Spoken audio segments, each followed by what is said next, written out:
This meeting started, and I call this meeting to order at 9:09 a.m.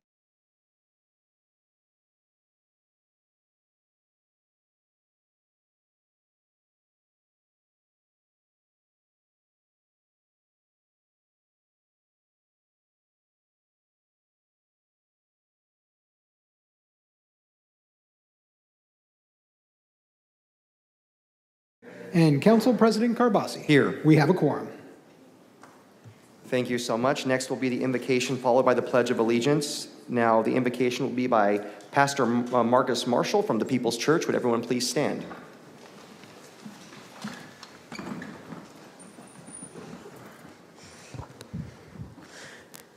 God, we thank you so much for gathering us here this morning, filled with purpose, filled with a reason to be alive.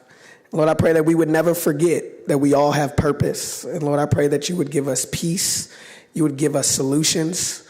And Lord, I pray that even throughout this meeting and throughout our day, Lord, that we would not forget that you are the reason that we are here, that you are the ultimate life. You are the ultimate truth. You are the ultimate way. So Lord, help us and guide us through all things that we talk about, through all things that we act upon today. In Jesus' mighty name we pray. Amen. Amen.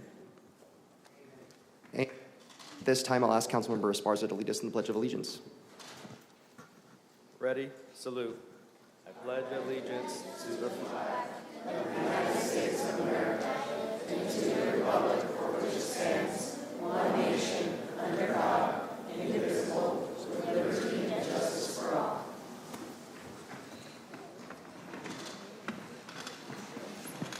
And kids, you did a great job. We heard you up here. Great job. Okay. Now we move on to the approval of the agenda. City Clerk, are there any changes or items removed from the agenda? I do have a few changes, but first I'd like to announce we have Spanish, Hmong, and Punjabi translators available via Zoom, and we also have in-house Spanish translators, and I believe they can let the audience know the services they have available for them real quick.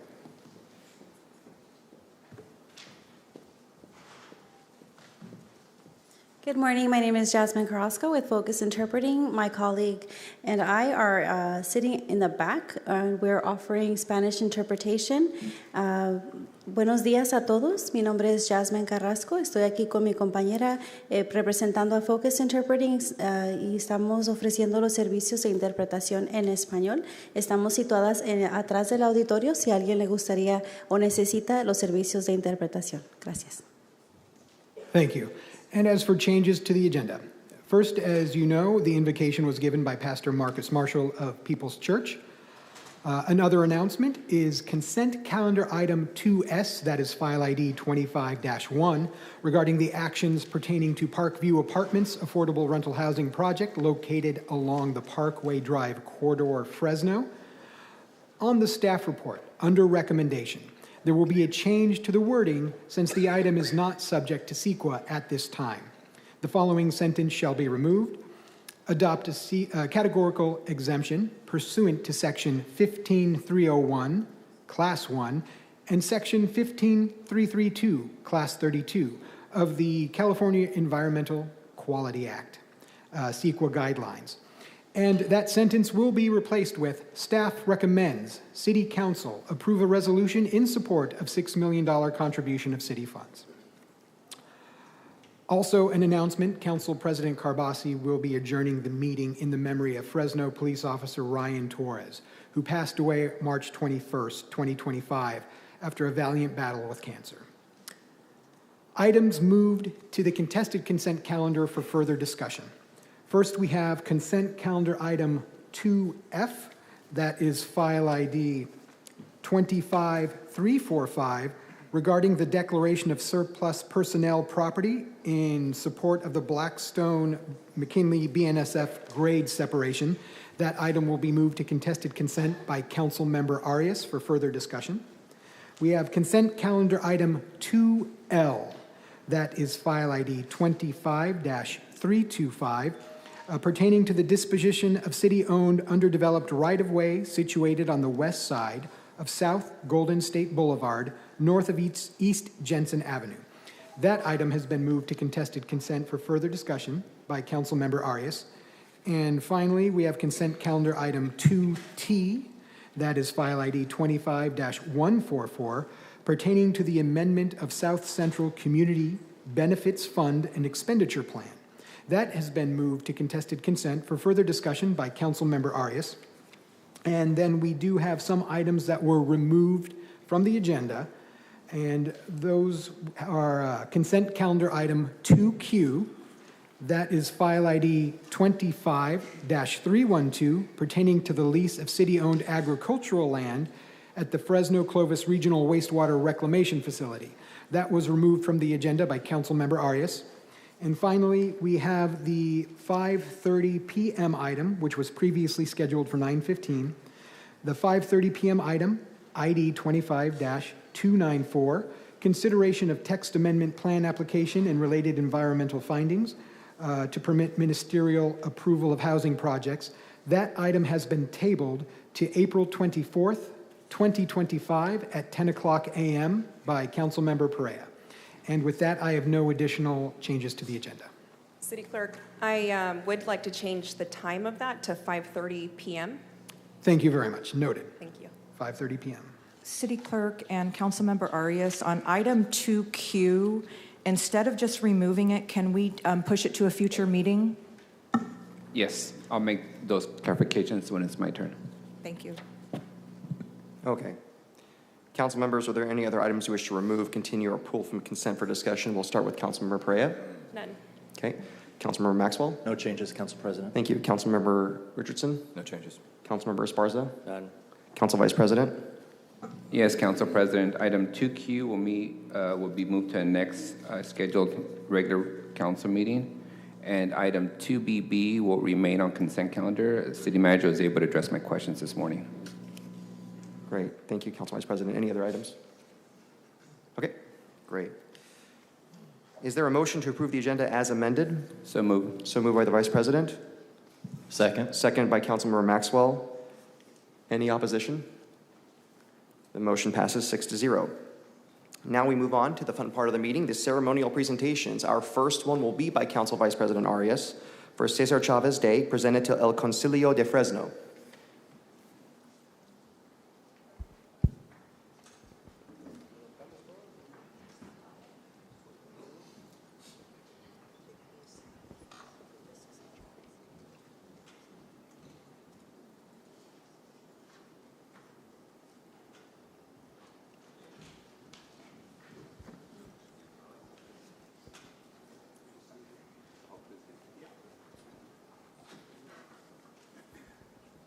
Thank you, Council President. It is my honor today to recognize some of what we call in our culture the OGs of our community. Come on up, gentlemen.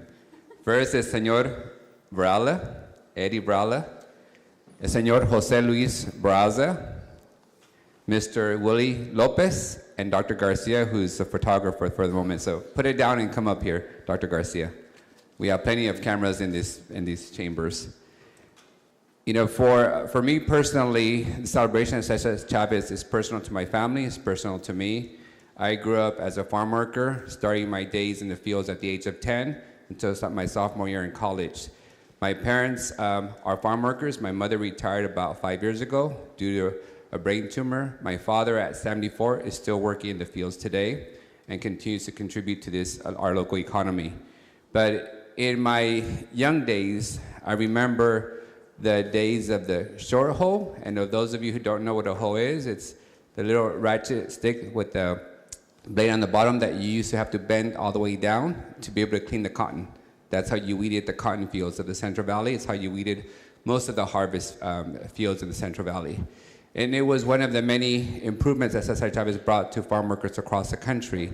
Now we have a long hoe, and so you don't have to bend down the whole time to be able to do the cleaning, and that's the hoe that most of you use in your backyards and front yards as you're landscaping your home. But the other points Cesar Chavez and his contributions is that when it was not popular, he stood up for the most vulnerable. When it was not popular, he spoke up for the most vulnerable. When it was the most difficult, and what I mean by difficult is batons, guns, people being fired, people's livelihoods being threatened, he stood up for them. And it is that legacy that these gentlemen continue to remind us of. And this council recently honored Cesar Chavez's legacy by naming a street after Cesar Chavez. And even though we were litigated by some people from the pesticide industry and the ag industry, we were successful in the courtroom as we were in these council chambers, because Cesar Chavez's legacy goes beyond simply an average citizen. He contributed to so many and spoke up for so many. So I want to thank these gentlemen, Mr. Brala, Jose Luis Barraza, Willie, and Dr. Garcia, for always reminding us younger generations of the contributions of our elders and those that came before us, and also being historians to our community. It was this group of gentlemen that brought the historical documents that showed the first meeting of the United Farm Workers was on California Avenue. The first convention of the United Farm Workers was in the city of Fresno. The fight originated and continues in the city of Fresno, and we welcome that legacy in the city of Fresno. And I'll turn it over to Mr. Varela. Thank you, Council Member, and thank you, Fresno City Council members, for your leadership and for your legacy of supporting Cesar Chavez activities in the great city of Fresno. We've always welcomed your support. You've always been there for us. And I also want to personally thank the members present here and also our greater Fresno community for supporting the legacy and activities and the name of Cesar Chavez. As Miguel indicated, most of us, we're of that generation, of the Cesar Chavez generation. Most of us cut our teeth in a lot of programs to develop administrative skills. And over a period of time, we all moved into responsible civic positions, and we have a dedicated legacy of giving our time back to our community, to the broader community. So thank you very much, all of you. Thank you, Miguel. Thank you. City Clerk, will you read the resolution? Happily. Whereas March 31st marks the birthday of Cesar Chavez, a revered leader whose unwavering commitment to social justice and the rights of farm workers has inspired generations. And whereas Cesar Chavez, along with Gilbert Padilla, Dolores Huerta, co-founder the United Farm Workers, UFW, a groundbreaking organization that has tirelessly championed the rights and dignity of agricultural workers across the nation. Whereas the legacy of Cesar Chavez embodies the spirit of service, sacrifice, and solidarity, reminding us of the vital importance of advocating for the rights of the marginalized and striving for societal equality. And whereas the ongoing struggle for social justice faced by farm workers highlights the critical need for continued education and awareness regarding their contributions, challenges, and rights, making it essential to promote educational initiatives that inform and engage our communities about the historical and contemporary struggles of farm workers, fostering a deeper understanding of their invaluable role in our society. And whereas El Concilio de Fresno's month-long public special exhibition in March 2025 at the Fresno County Public Library, titled the National Farm Workers Association, now the United Farm Worker Union, special exhibit, will serve as a powerful opportunity for the community and students to learn about how a small group of farm workers launched a social movement to increase wages and improve their working conditions, serving as a reminder of the value and importance of service to others.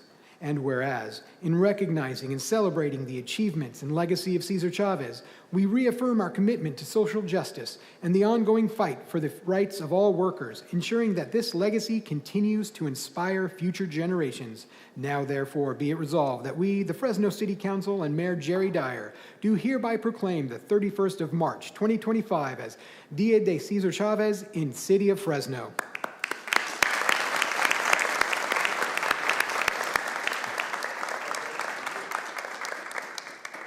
That was great. Next, we do have a proclamation by Councilmember Maxwell, National Crime Victims' Rights Week. And if I could get the James Rowland Crime Victim Assistance Center to join me up here at the front.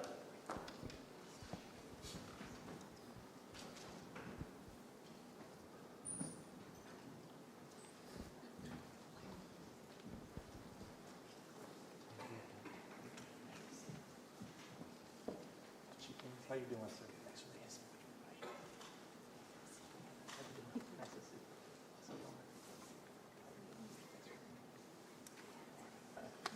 I'll have some of you come over on this side too, so we're not too. Yeah, how you doing? Nice to see you. Sherry, how are you? Didn't forget about you, did it? Come on in. Good morning, everybody. Good to see you all. All right, well, good morning again, everybody. This is one of those proclamations that we do every year, and it's a little bittersweet because it's not a proclamation you necessarily want to give out because every year we continue to have victims of violent crime in our community. But it's one that's important to do to raise awareness about the services and to raise awareness about the James Rowland Crime Victim Assistance Center. They are a small team, but make no mistake, they are a mighty team. The folks that you see here serve the entire county of Fresno.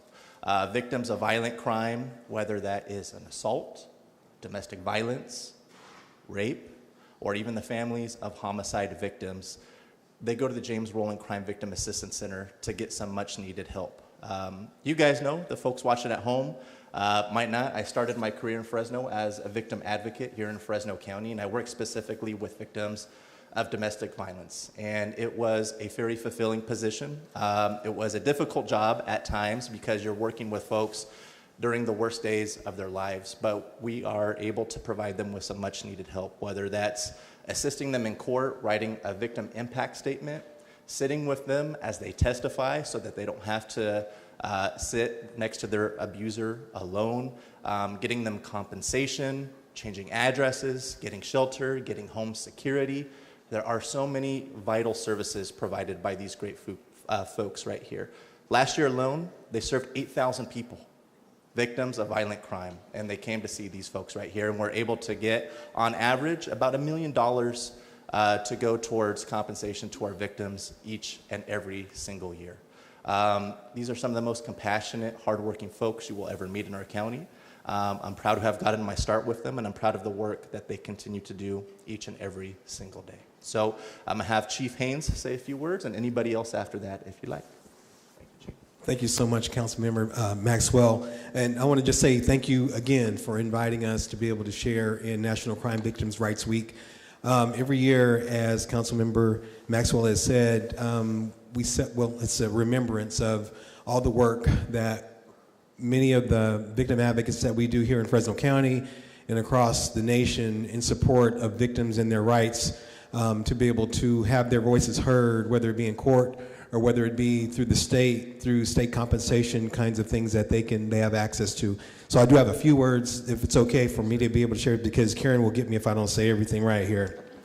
So first, I'm Kirk Haynes. I'm the Chief Probation Officer here in Fresno County. And again, saying thank you to Council Chair President Carbasi, and thank you again. I'm here with Deputy Chief Vicki Noel, and as well as the staff from the Probation Department's James Rowland Crime Victims Assistance Center, affectionately known as the CVAC. We're here in honor to join the Council in recognition of National Crime Victims' Rights Week. And also, I'd like to extend my deepest gratitude to Councilmember Tyler Maxwell and the Fresno City Council for the proclamation recognizing the 2025 National Crime Victims' Rights Week. And again, as you mentioned, Councilmember Maxwell, your dedication and support for victims of crime have been nothing short of remarkable. Based on your history as a victim witness advocate for CVAC, it speaks volumes about your commitment to this vital cause. Now, this year's theme for Victims' Rights Week is kinship, connecting, and healing. And this resonates deeply with all of us who work tirelessly to support the victims of crime. It's also a reminder that our collective efforts as a community to support is the most vulnerable are essential for the healing process.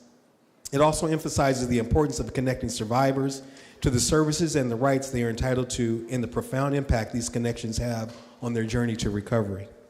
I'd also like to acknowledge the hard work and dedication of this team that is, and this is a portion of them, this isn't all of them, but we just a portion of all the work that our victim advocates and our probation officers do in the work in support of victims. Under the leadership of Karen Roach there, our Assistant Deputy Chief managing the CVAC, the center has become a beacon of hope for victims of violent crime in Fresno County. The victim advocates and the probation officer at CVAC, many of whom are present here today, work tirelessly and with unwavering compassion to ensure that victims receive the support they need. And I don't get to say it enough, but their efforts are truly, truly commendable. Now, I do have some stats in addition to what you talked about, Councilmember Maxwell, that they wanted to make sure that I highlighted today.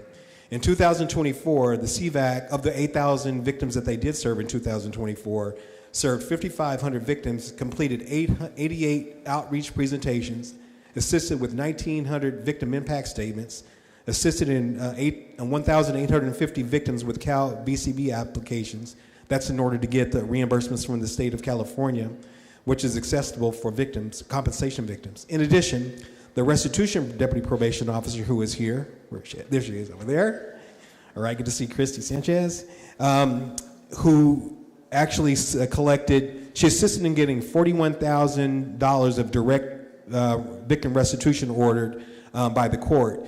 And then last year alone, the work of Christy and along with the group here, we collected $252,162 in direct victim restitution that was collected to be able to make victims whole as a result of violent crime. And so I just want to say thank you again for the recognition today. I do want to give Karen an opportunity to be able to say a few words. I'm talking too much, and now you're going to do the important stuff here. Thank you. Thank you, Council President and Council members and Councilperson Tyler Maxwell for always being a huge support for us. I'm pretty much going to be repetitive to what the prior two speakers indicated, is we are definitely honored to be here today. And I'm super honored to be here alongside some of the victim advocates, probation officer, long-term volunteer, who have all dedicated their professional careers to this cause, helping victims of violent crime. They tirelessly uphold victims' rights, provide services that are tailored to each victim's need, treating each victim with care and compassion, and assisting and supporting them through their healing process. So this year on April 8th at 6 p.m. at the Plaza Ballroom, we're going to honor National Crime Victims' Rights Week by unveiling and dedicating our 2025 Crime Victims Memorial Quilt. And the memorial quilt is created by individual patches by each individual family, creating a patch for the loved one that was lost to senseless violent crime. So this year we'll be unveiling our quilt with 9 new patches. A somber moment because that's 9 losses of life that have occurred in our community. We've been doing the memorial quilt since 1994, and adding our this year's quilt, we're going to be close to 520 individual patches, again, of souls of city members of our community that have lost their lives to violent crime. So I invite all of the council. I think everyone has received a formal invitation. We would love to see you there to support this. And I truly, my last statement is thank you for recognizing the important work that is being done on behalf of crime survivors and victims. So thank you, I very much appreciate it. Well, before he reads it into the record, I just wanted to personally thank each and every one of you. I hope you know how vital your services are, how appreciated they are. You're doing good work. You're also doing God's work. These are the folks you pray you never have to run into, but if you do, on your darkest day, you know that you are in the best hands possible. Thank you, guys. God bless you. City Clerk, would you please read the proclamation into the record? Gladly. Whereas from April 6th to April 12th, 2025, National Crime Victims' Right Week recognizes victims of crime and explores supportive measures that can be taken to address victims' needs. And whereas violent crime in the city and county of Fresno continue to inflict harm on members of our community, highlighting the importance of advancing resources for the physical and emotional aftermath of a crime. And whereas when any community member, whether in our city or across the nation, suffers from the impact of crime, the entire community is affected. Working together to break the cycle of violence strengthens public safety, improves health outcomes, and fosters greater equity for all. And whereas throughout the year, the Fresno County Probation Department's James Rowland Crime Victim Assistance Center continues to embrace its Voice for Victims approach and provides much-needed services to victims and witnesses of crime throughout the Fresno County. And whereas, under the guidance and direction of Fresno County Probation Department's James Rowland Crime Victim Assistance Center, more than 8,000 crime victims were served in 2024, and historically, over $1 million in state compensation funds are received annually by victims in our county. And whereas, this year's theme, kinship, serves as a powerful call to action, urging us to place our shared humanity at the heart of supporting all survivors and victims of crime. Kinship embodies a connection with survivors that fosters essential bonds and enhances access to services, rights, and healing. It is within this spirit of kinship that the foundation of victim advocacy was built. Now, therefore, be it resolved that we, Mayor Jerry Dyer and the Fresno City Council do hereby proclaim April 6th to April 12th, 2025 as National Crime Victims' Rights Week in the city of Fresno.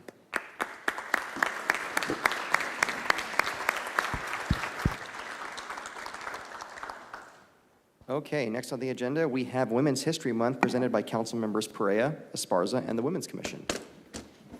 All right, good morning. Can I have all the Girl Scouts come up here and join us, please? And any representatives that would like to stand up here with us. So we're here today to celebrate Women's History Month, which I did a little research and I learned that Women's History Month began in 1909 in New York City, and at the time it was just a week of celebrating. 1 week of women's history celebrations. And it wasn't until 1987, the year that I was born, where Congress passed legislation to turn it from a week into a month. And so ever since 1987, we now celebrate Women's History Month.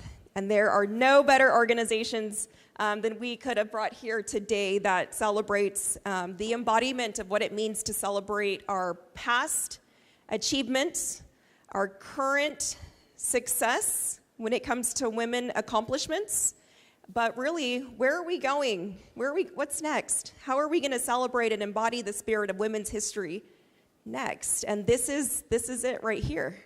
We have the Girl Scouts of Central California South here today. We have any brownies? Do we have any, what are the different levels? Juniors? All right, pretty cool, ladies. So the Girl Scouts of Central California South has been a long-standing organization to instill confidence, resilience, and character in our young ladies. You guys are future scientists, council members, and I think we quite possibly may have the first woman president standing right up here today. Oh, we do have a future president. There you are. I knew you were up here. Meanwhile, we also have the good folks of Evangel Home. Are you guys here today? Join us, please. So Evangel Home has been a sanctuary of hope, providing shelter, support, and transformation for women and children during the most difficult of times. And so whether we have organizations dedicated to uplifting young girls or older women and children, again, there are no better organizations than we can have here today that really truly captures the spirit of Women's History Month.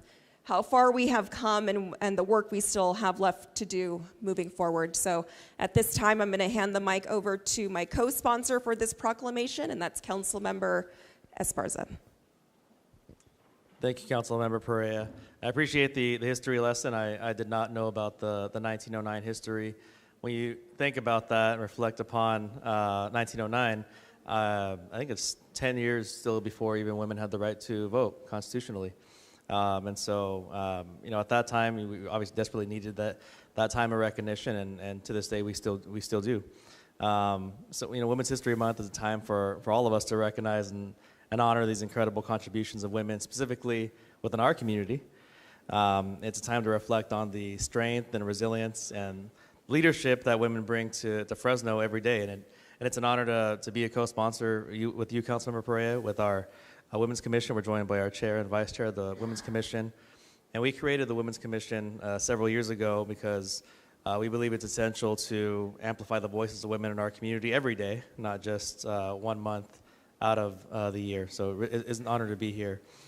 Today we're recognizing 2 organizations that have made a significant impact on the lives of women and girls here in Fresno.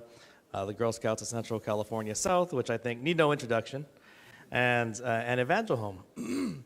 The Girl Scouts, as we know, empower young girls by giving them the tools and opportunities to become strong and confident leaders, from STEM programs to community service.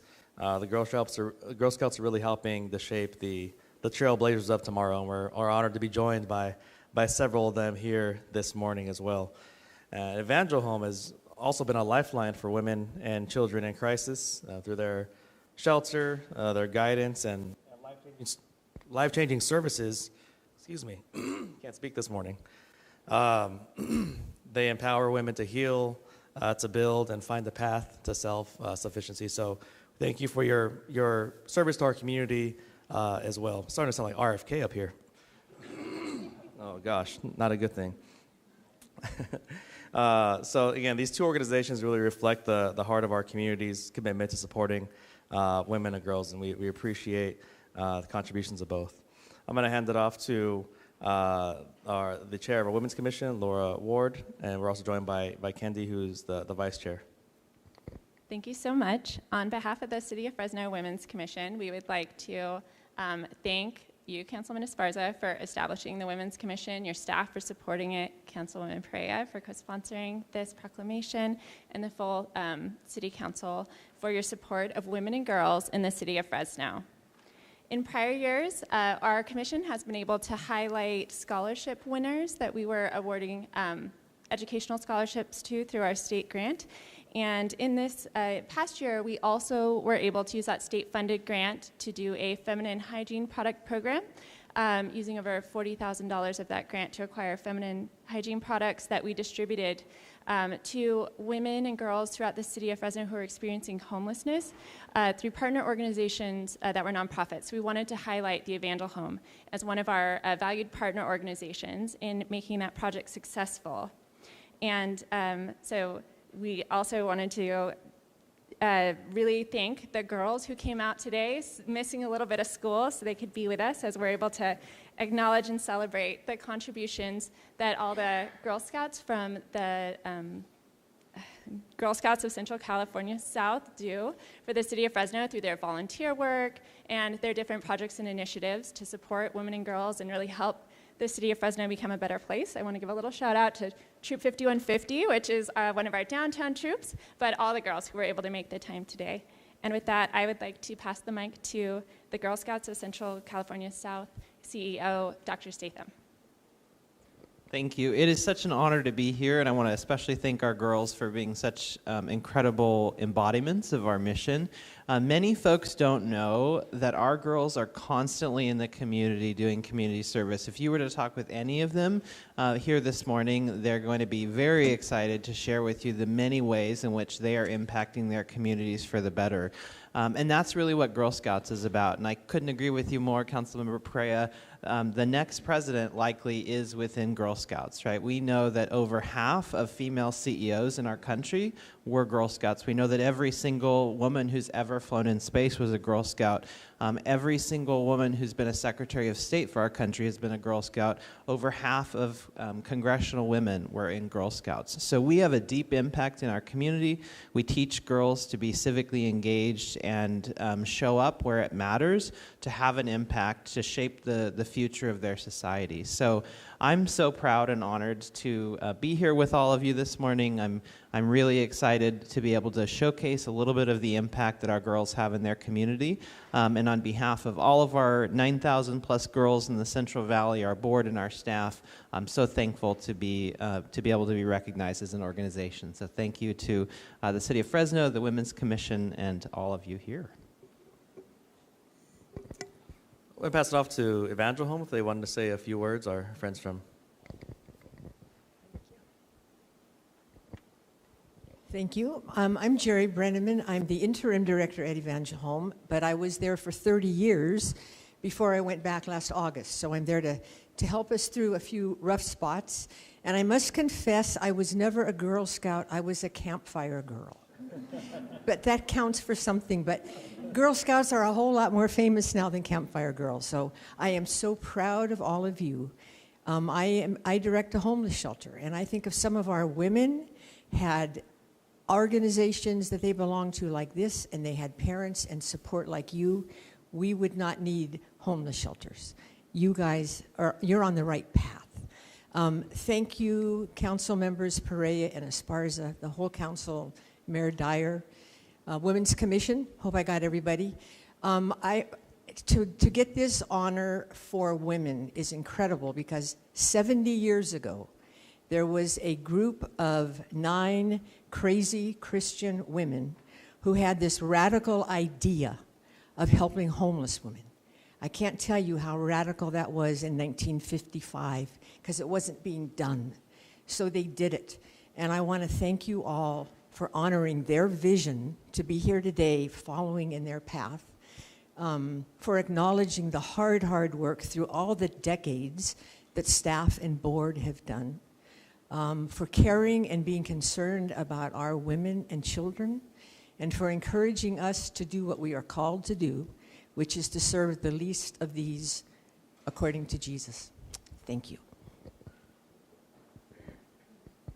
City Clerk, will you please read the proclamation into the record? Gladly. Whereas Women's History Month offers us the opportunity to celebrate and honor the incredible contributions of women throughout our community, recognizing their strength, leadership, and enduring commitment to building a brighter, more inclusive future for all. And whereas we are proud to honor and acknowledge the exceptional work of 2 remarkable organizations that have made a lasting impact on the lives of women and girls in Fresno, the Girl Scouts of Central California South and Evangel Home. And whereas the Girl Scouts of Central California South have empowered countless girls in Fresno by providing them with the skills, confidence, and leadership opportunities to become tomorrow's trailblazers, innovators, and advocates. Through programs focused on community services, education, leadership, and STEM, the Girl Scouts inspire girls to be strong, compassionate, and resilient leaders who will continue to positively shape our city and beyond. And whereas the Evangel Home has been a pillar of support for women and children in Fresno, offering shelter, guidance, and life-changing services for those experiencing homelessness, abuse, and crisis. Through their dedication to providing a safe haven, educational resources, counseling, and job training, the Evangel Home empowers women to rebuild their lives, heal from trauma, and rise to new heights of self-sufficiency, confidence, and leadership. And whereas both Girl Scouts of Central California South and Evangel Home exemplify the power of community, support, and dedication, and their ongoing work highlights the importance of empowering women and girls to realize their full potential. These organizations have created spaces where women and girls are encouraged to dream big, pursue their passions, and contribute to the well-being of our city.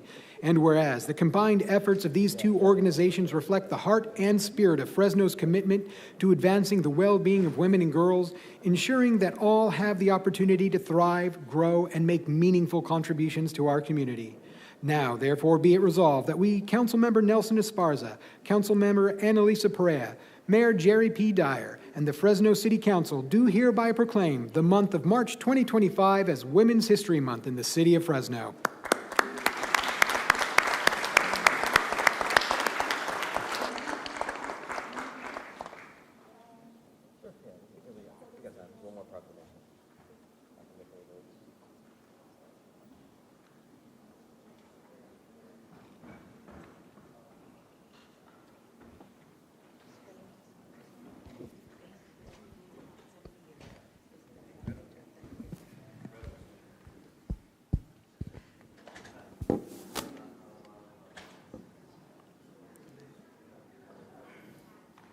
Okay, that was great. Our next and final proclamation will be the Fresno Animal Center presents Pet of the Month, and the sponsor is the Animal Center. Mayor, you have the floor.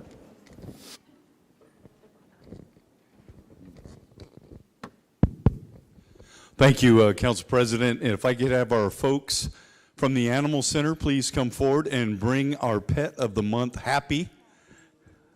Come here, Happy.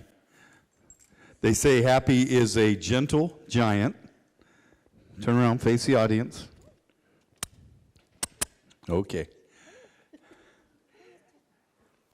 Happy is a 2-year-old male Doberman Pinscher, and he is up for adoption. And he is, as you can see, very gentle, very good with people, and he is would make a great pet for somebody. So we actually waive our adoption fee for these. It comes spayed, neutered, all of those things, flea tick protected. And so if anyone is interested in Happy, we would be more than happy to make that happen. But I do want our folks at the Animal Center to talk more about Happy and some of the services that we provide out there. Hi there. So as Mr. Mayor said, Happy is a 2-year-old Doberman Pinscher mix, and if you get the chance for him to like flash a smile at you, that's all natural. That's not orthodontia. He has a beautiful smile, and he is just excited and wants to make best friends with everyone, and he would make the perfect addition to your family. So Happy is one of the many dogs we have in the shelter right now. And as Mayor Dyer said, the fees are waived, and we are happy to have your pets go to their home microchipped, vaccinated, and spayed, neutered with flea tick treatment. So come make a new best friend today. We also, on Saturday, are having a vaccine clinic in partnership with the San Francisco SPCA. We are having a vaccine clinic at Roding Park. Vaccines will be free. It is first come, first served, but we'd love to see everyone out there. And we do offer free microchips for residents of the city of Fresno. So if your animal is not microchipped, come into the center and we are able to do that for you. Yay. All right, thank you. Here's your chance. Come on, Councilmember Richardson. I can't think of a better gift for a guy in the Marine Corps. For a guy who's allergic to dogs than a dog. She wants to get a picture. All right. Any takers?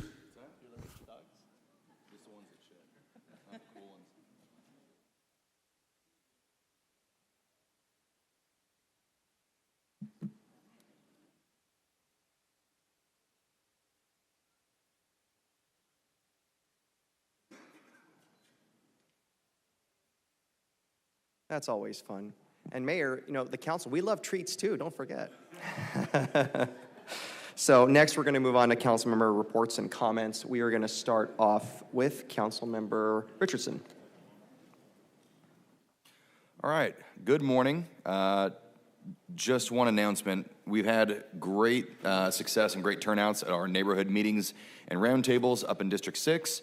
And next week, so next Thursday, a week from today, we're going to have our next one up in the Riverview neighborhood. So if you live anywhere in the vicinity of Chestnut and Beeheimer, there is some development going on in that area, and I want to bring you into the decision-making process if you're one of the residents up there. So we owe you that. We'd love to have you. This weekend, my staff and I will be out handing out flyers, old school, to have you come join us at the Riverview cafeteria. That's all I have, Council President. Great. Next, we're going to move on to Councilmember Maxwell. Thank you, Council President. Just a quick announcement. My office is doing our first ever Spring Fest. It's going to be Saturday, April 5th at 11 a.m. at Einstein Park. There's going to be something there for the whole family, but the intention is if you have kids at home and you want to keep them involved throughout the spring and summertime, we're going to have over 40 organizations present that are looking to get your kids signed up for fun activities for the spring and the summer. We have dance classes, we have martial arts, robotics, Boy Scouts, Girl Scouts, we have summer camps, we have zoo camps. There's going to be close to 50 vendors there. Most of these are free or low cost. And so if you have kids at home, no matter the age, no matter if they have unique needs, there will be something to sign them up for that day. There's going to be food trucks for folks that want to purchase food. We're going to have 4 bounce houses. We're going to have games and a lot of fun for the whole family. So again, that's going to be Saturday, April 5th, 11 o'clock at Einstein Park, and we hope to see you all there. Thank you, Council President. Thank you, Councilmember. Next, we move on to Council Vice President.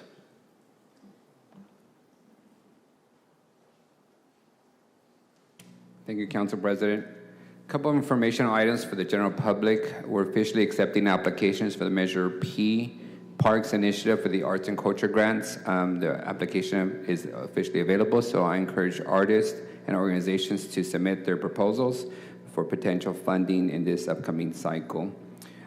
Lastly, Council and the public, starting on Monday, from March 31st through April 3rd, we'll begin our series of annual community meetings in anticipation for the upcoming budget process. Every year, I have neighborhood meetings in each corners of my district to hear directly from residents and the public on what their budget priorities should be for this upcoming year. These meetings will be scheduled at Tilly Elementary for the West area, at City Hall for the downtown community, Tetsu Wills Community Center for West Fresno, for Tower District, and the West Fresno City College campus for West Fresno. So I invite those to attend. They'll start at 6 p.m. from March 31st to April 3rd, and we anticipate and welcome everyone's participation in this upcoming budget process. And the last item I'll just call out is that we'll be looking forward to the April 2nd official completion at the JSK Park for the cricket courts in the city of Fresno. So thanks to Park staff for making that happen and for council for allocating those budget funds 2 years ago. Thank you all. Thank you, Council Vice President. We're going to go back to District 6. Yeah, one last point. We've got a lot of neighbors up there in District 6, and I'd imagine around the city, who are very passionate about speed bumps. A lot of folks want a speed bump. If you want a speed bump, the application period is now open in the city. It opened this month. So if you want a speed bump, get that application in now. If you don't know how to do that, reach out to your city council member, call 311, use your Fresgo app, call the city, find out, but get that thing in as soon as possible because that decision, those are going to be made in the fall, about October timeframe. You want a speed bump, time to put your application in. And thank you so much. Next, we're going to move on to Councilmember Esparza. Yeah, thank you, Council President. This Saturday we have Clean California Community Day. I welcome folks to join us for a morning of community service. Saturdays we work together to plant trees, clean up Hidalgo Elementary neighborhood with Beautify Fresno, and enhance the Romaine Park Community Garden along with our partners Caltrans and Tree Fresno. So we'll be over again at Hidalgo Elementary School between 10 a.m. and 12 p.m. I welcome folks to join us. And I'll keep my remarks short today, Council President. Thank you. Okay, great.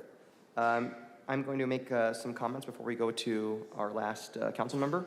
So a couple of things. The first thing I want to say is this last weekend was a terrific event, and that was the wedding of our very own Tyler Maxwell. Tyler, I heard it.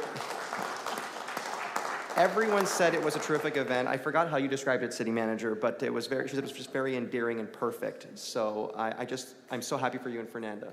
It's wonderful. So, yeah, I got to get moving, huh? But no. And if anybody has any stories, this is the time. No, I'm teasing. But congratulations, Tyler. Next, we did have our first Finance and Audit Committee meeting of the year, and I really want to thank the chair, Councilmember Esparza. It was a great meeting. Learned a lot, nerded out a little bit, and just kudos to the staff for their amazing accomplishments, and everything seems to be going so well. So thank you, City Manager.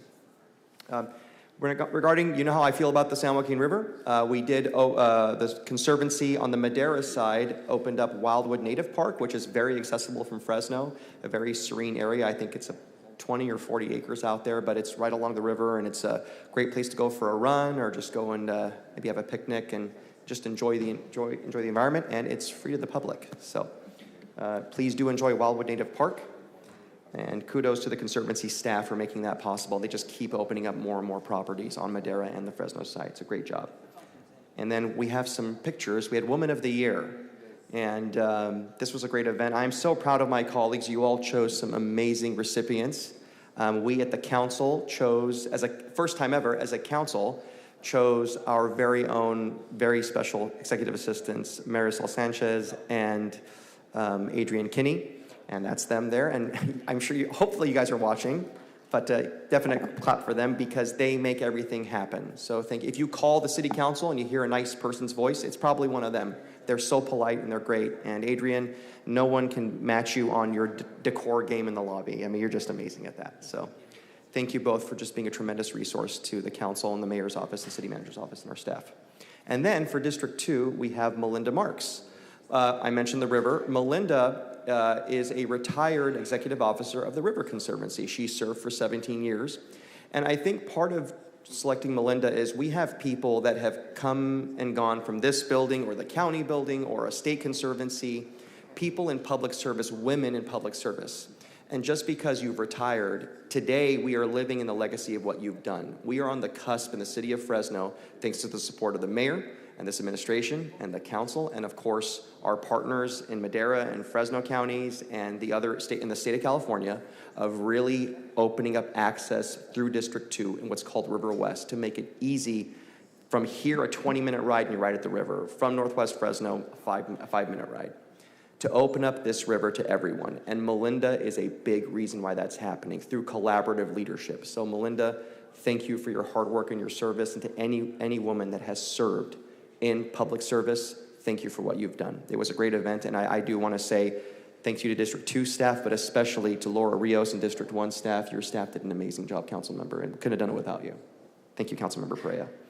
And lastly, on a more somber note, if you can put the last photo up, we are going to adjourn in memory of our police officer in the city of Fresno, Ryan Torres, who fought a very valiant battle with cancer, but unfortunately did succumb. And there will be a funeral, and please just keep the family in your prayers, and we thank him for his service. And we have our FPOA members here, and thank you for being here today.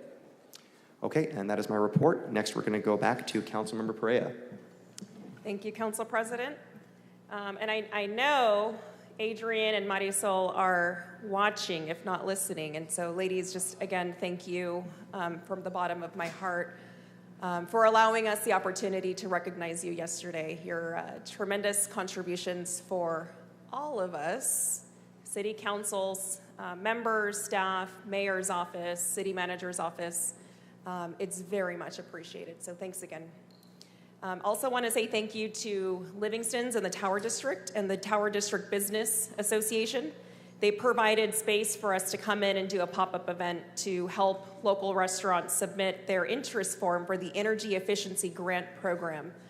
This is a program in partnership with the Mayor's Office and PG&E to provide grants up to $15,000 for our local small business community to upgrade their appliances to be more energy efficient. Also want to say thank you to Mary with Neighborhood Watch. We have hosted a series of Neighborhood Watch events throughout my district over the last several weeks, and so just very appreciative for your efforts and for all the neighbors who have come out to participate in one of those. And then also want to say congratulations to our most recent District 1 Business of the Month. This month we recognized Easter Seal Central California. This is a nonprofit organization dedicated to providing services, education, outreach, and advocacy for individuals living with autism and other disabilities. Their mission is to ensure that people with disabilities can live, learn, work, and play in their communities. So congratulations to Easter Seals Central California. And lastly, we are launching our annual series of town halls throughout the district. Our first meeting will take place on April 1st. It will begin at 5:30 p.m. at a small but mighty nonprofit organization called Dulce Up Front. This is located at 2026 North Van Ness Boulevard in the historical Fresno High neighborhood. We hope to see you there. If you have any questions about this event or any upcoming town hall event, please call my office at 621-7817. Thank you, Council President. Thank you, council members.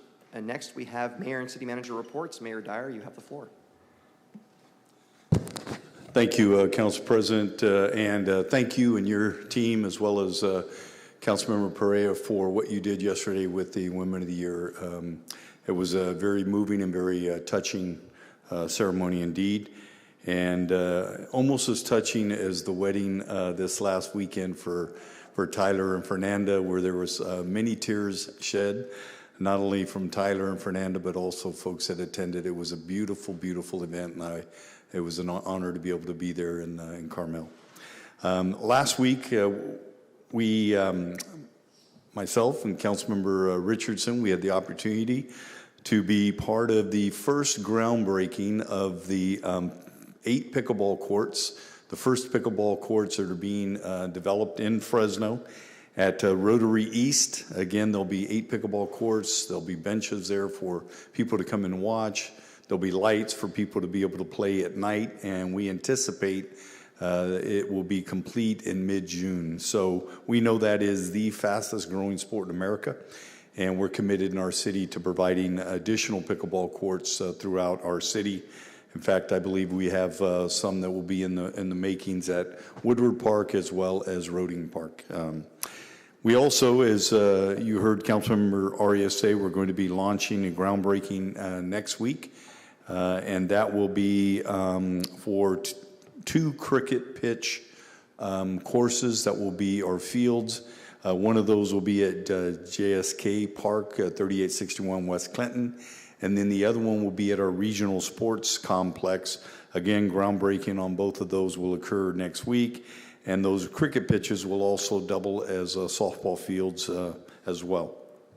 And then I spoke at the fire symposium last week.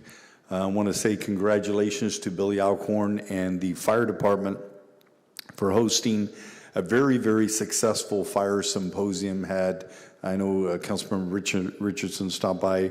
We had over 500 people, firefighters from across California that attended throughout the week, and we know what that does to our local economy. So I want to say thank you to the fire department. And then lastly, Councilmember Perea touched on it. We launched with PG&E our energy efficiency grants. We had committed in the city of Fresno, thanks to the support of the council, $400,000 matched by $400,000 from PG&E. And it is to be able to provide energy efficiency grants to small restaurants in our community. And whether those are for HVAC replacement, windows, solar batteries, whatever it is, we want to help with that. And it's a 25% match, and we will commit up to $15,000 to each of those businesses. And proud to say we already have 70 applicants that we're going through, all from the city of Fresno. And then they also committed, and thank you to Councilmember Perea for initiating this, $100,000 to the chest compression devices for our firefighters. So thank you for that. Thank you, Council. Thank you, Mayor. Next, we have City Manager White. Thank you. Council President, I know you already mentioned it, but I needed to say something as well from the Finance and Audit Committee meeting yesterday. As you know, the ACFR, it was on the consent calendar, but I just really wanted to acknowledge the efforts of our City Controller, Santino Denisi, our Assistant Controller, Caleb Neufeld, Ruthie Quinto in my office. Our audit was an unmodified opinion for all opinion units. That is an outstanding outcome. No findings in our audit. It was a completely clean audit. We have not had a completely clean audit in many, many years. No disagreement with management, no material weaknesses or significant deficiencies, no accounting issues, no inappropriate activities identified. In addition, we also have to do a single audit, which is for all of the federal fundings that we get. And as you know, in fiscal 23-24, that was to the tune of about $114 million. Also, unmodified opinion. Internal control over financial reporting, unmodified. Compliance with each major program and internal control over compliance, unmodified. Material weaknesses and or significant deficiencies, none. So that is an outstanding achievement by our finance staff. They are a small but mighty group. So I want to acknowledge that as an all-hands-on-deck effort of our finance department. And I just want to make sure that we recognize their effort because that is an outstanding outcome. So thank you. Thank you, City Manager. So we're going to move on to regular business. Now, we are a little bit behind schedule. We have folks that are here timed to speak today. We have 2 hearings that are timed before you, so we're going to get through those, and then we will move on to our speakers that start at 10 a.m. So we're going to move on to our 9:10 a.m. hearing to consider vesting tentative tract map number 6397, and we're going to start with the staff presentation. Yes, good morning, Council President, Council members. I'm Israel Trejo with the Planning and Development Department. The subject application before you pertains to approximately 4.72 acres of property located on Cornelia Avenue, just south of McKinley. The application is a request to subdivide the subject property into a 26-lot single-family residential subdivision. The application was approved by the Planning Commission on February 5th, 2025. That approval was subsequently appealed by the council member. I understand the council member has questions on the public-related improvements. Conclusion, staff is recommending that the City Council uphold the decision of the Planning Commission approving the subject tract map. Thank you. Great. That concludes the staff presentation. Yes, okay. thank you. And we're going to move back to the council. Questions by the council. So let's see. No one punched up. Council Vice President. Thank you, Council President. As you referenced, my office got complaints about the lack of traffic signals in the neighborhood. And as you know, that area has county city roads that are half owned by the city, half owned by the county, missing sidewalks. It's basically your leapfrog development that's occurred west of the 99. And this development proposes to add more housing without any condition of improvement for the infrastructure. What's the status of those plans? Which plans are you referring to? Is for traffic signal or? Traffic signals. I'd have to defer to Public Works on that. Can somebody speak to, we're essentially authorizing more homes in an already traffic jammed area that doesn't have intersection lights. So what are the plans and when would they be executed? Good morning, Jill Gormley, Assistant Director with Public Works. Every time we have a development project come through, we are looking at the nexus that these studies have to improvements that we are conditioning or asking for in the area. When we looked at this project, it is 26 single-family homes, and we did not find the nexus to require or condition them with traffic signals in the area.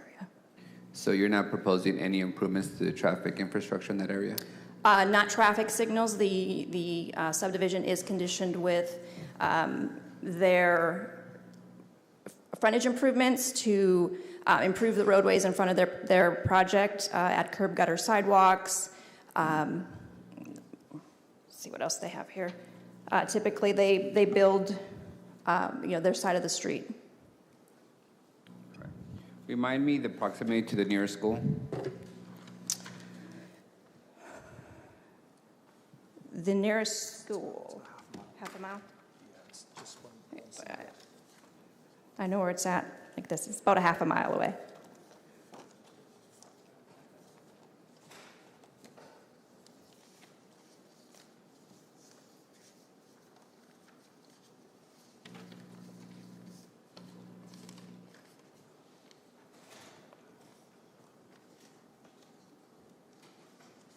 I feel like we need some hold music right now.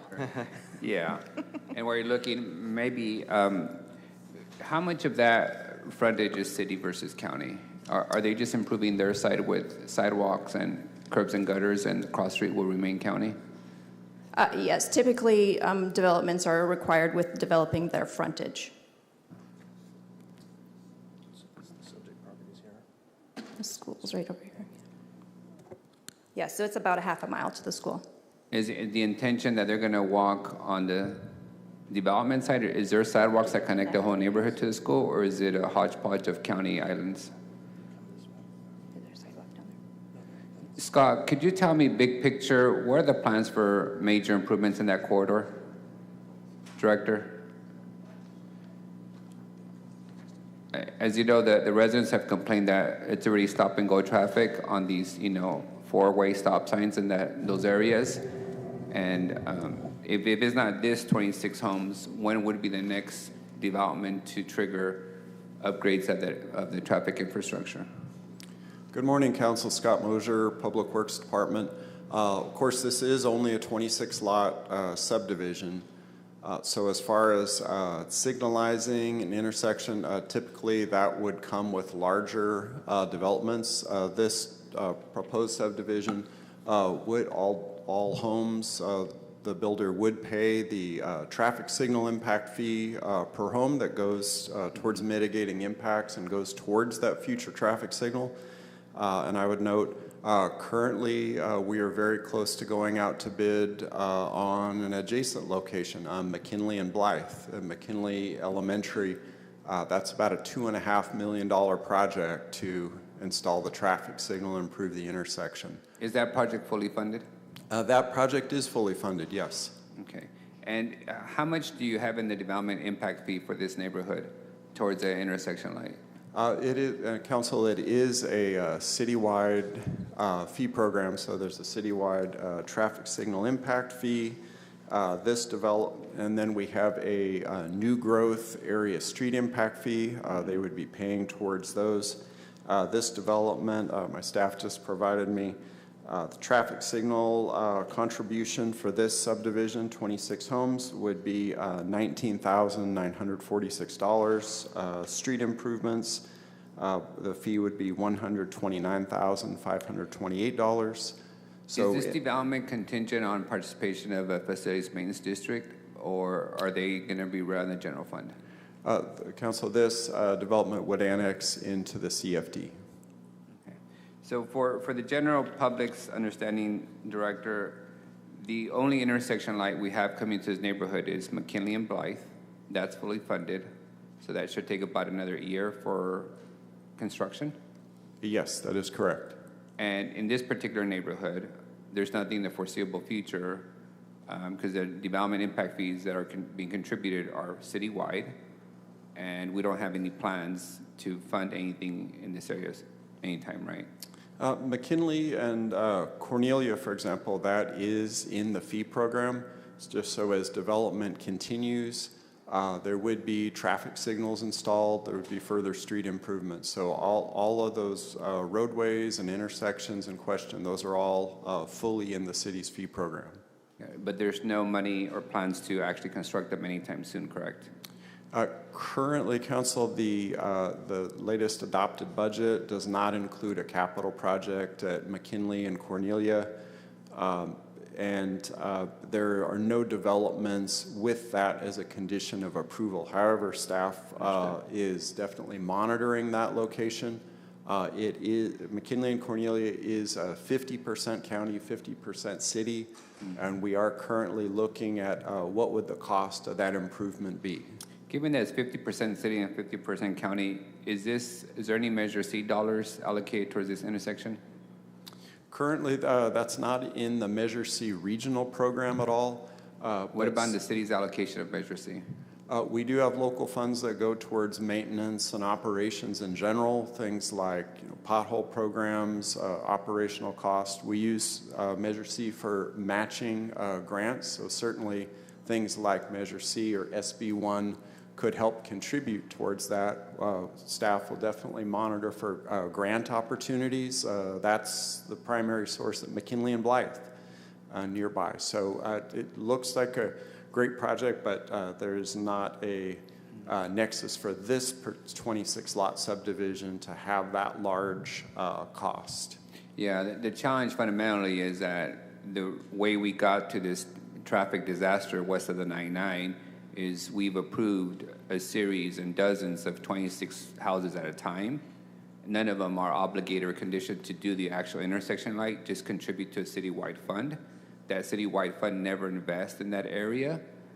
It's taken me 5-6 years just to get the intersection light at McKinley Elementary, but that wasn't triggered by all the development that has occurred in that area, which I don't see how we never conditioned that when we approved thousands of new homes in that area that fill those goals.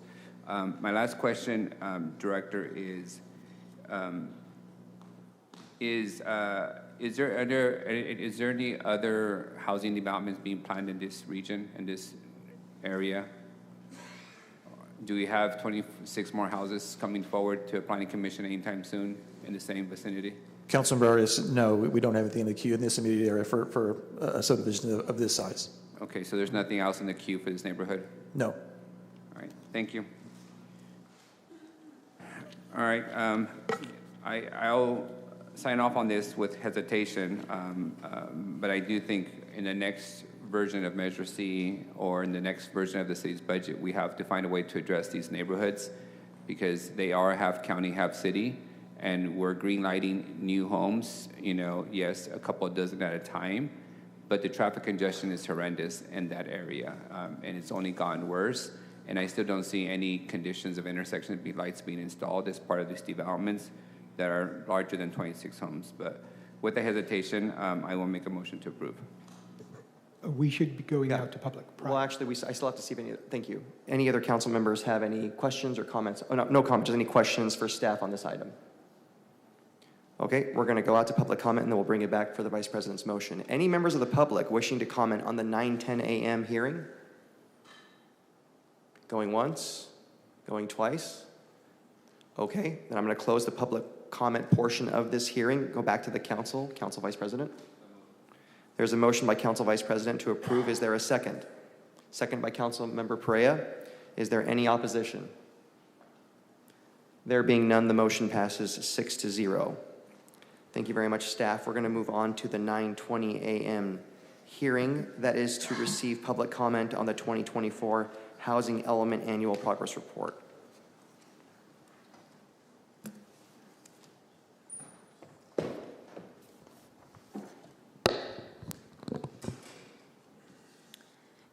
Good morning, Council President. My name is Maria Cambron. I am the Housing Finance Manager. I am here this morning to ask you to open public hearing as required by the California Department of Housing and Community Development, also known as HCD, as the city intends to submit its 2024 Housing Element Annual Progress Report. I have a brief presentation which was attached to this item and published in the agenda, which reflects information that is also outlined in the staff report if you wish to hear it. Otherwise, I would ask that you open public hearing and following that, accept the city's 2024 Annual Progress Report.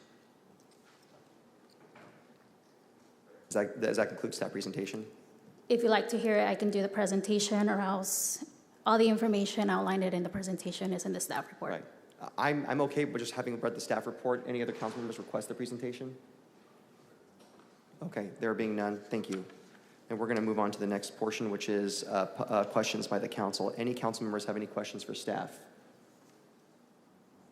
We have Council Vice President.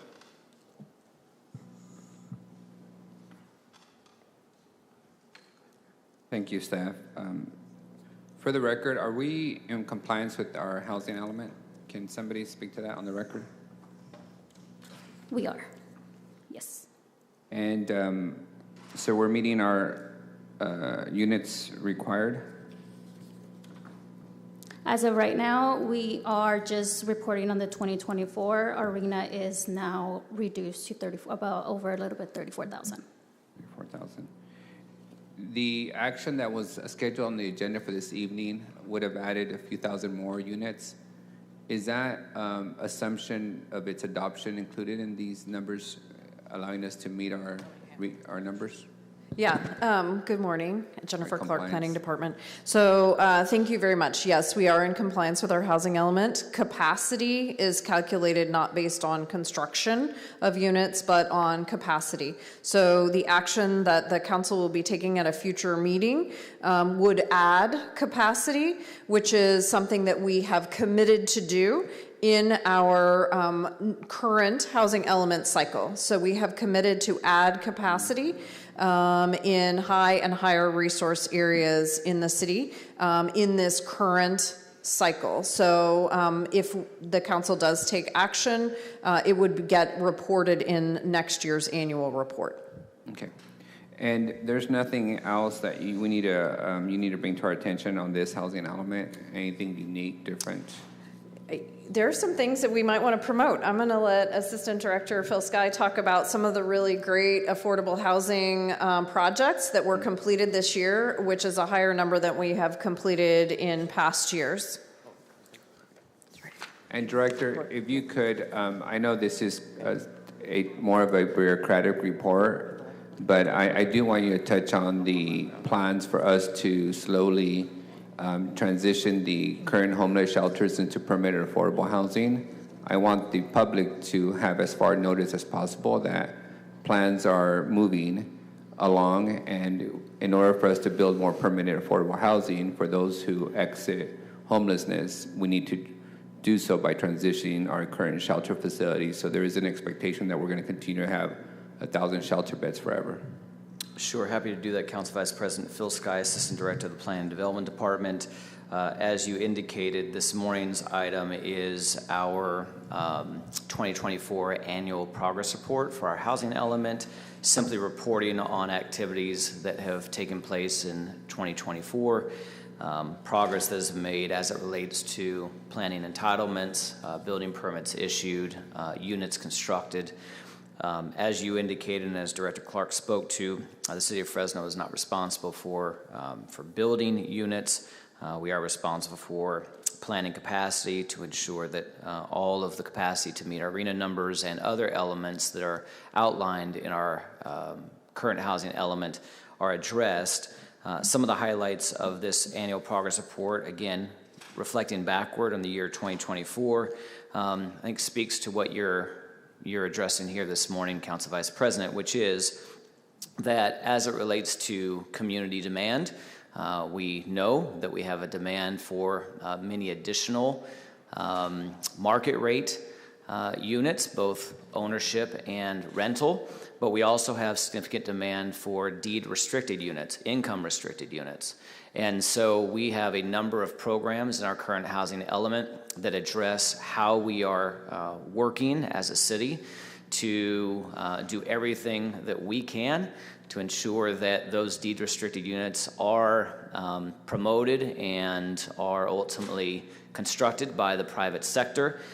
Those include our local housing trust fund, our down payment assistance program, our voucher incentive program, our accessory dwelling units program, our mobile home repair program, and as you indicated, Council Vice President, we've started the process of converting a number of our motels, which we originally purchased for interim housing or interim shelter, into permanent supportive housing, permanent affordable housing, and hopefully some market rate units. Matter of fact, on this morning's agenda, we have an item with the Cesar Chavez Foundation, which is just an indicator of that very action. Thank you. And just my closing comments on this, Director. When I arrived on this council, the council and the city was never in the business of operating, much less acquiring and funding shelters for the unhoused.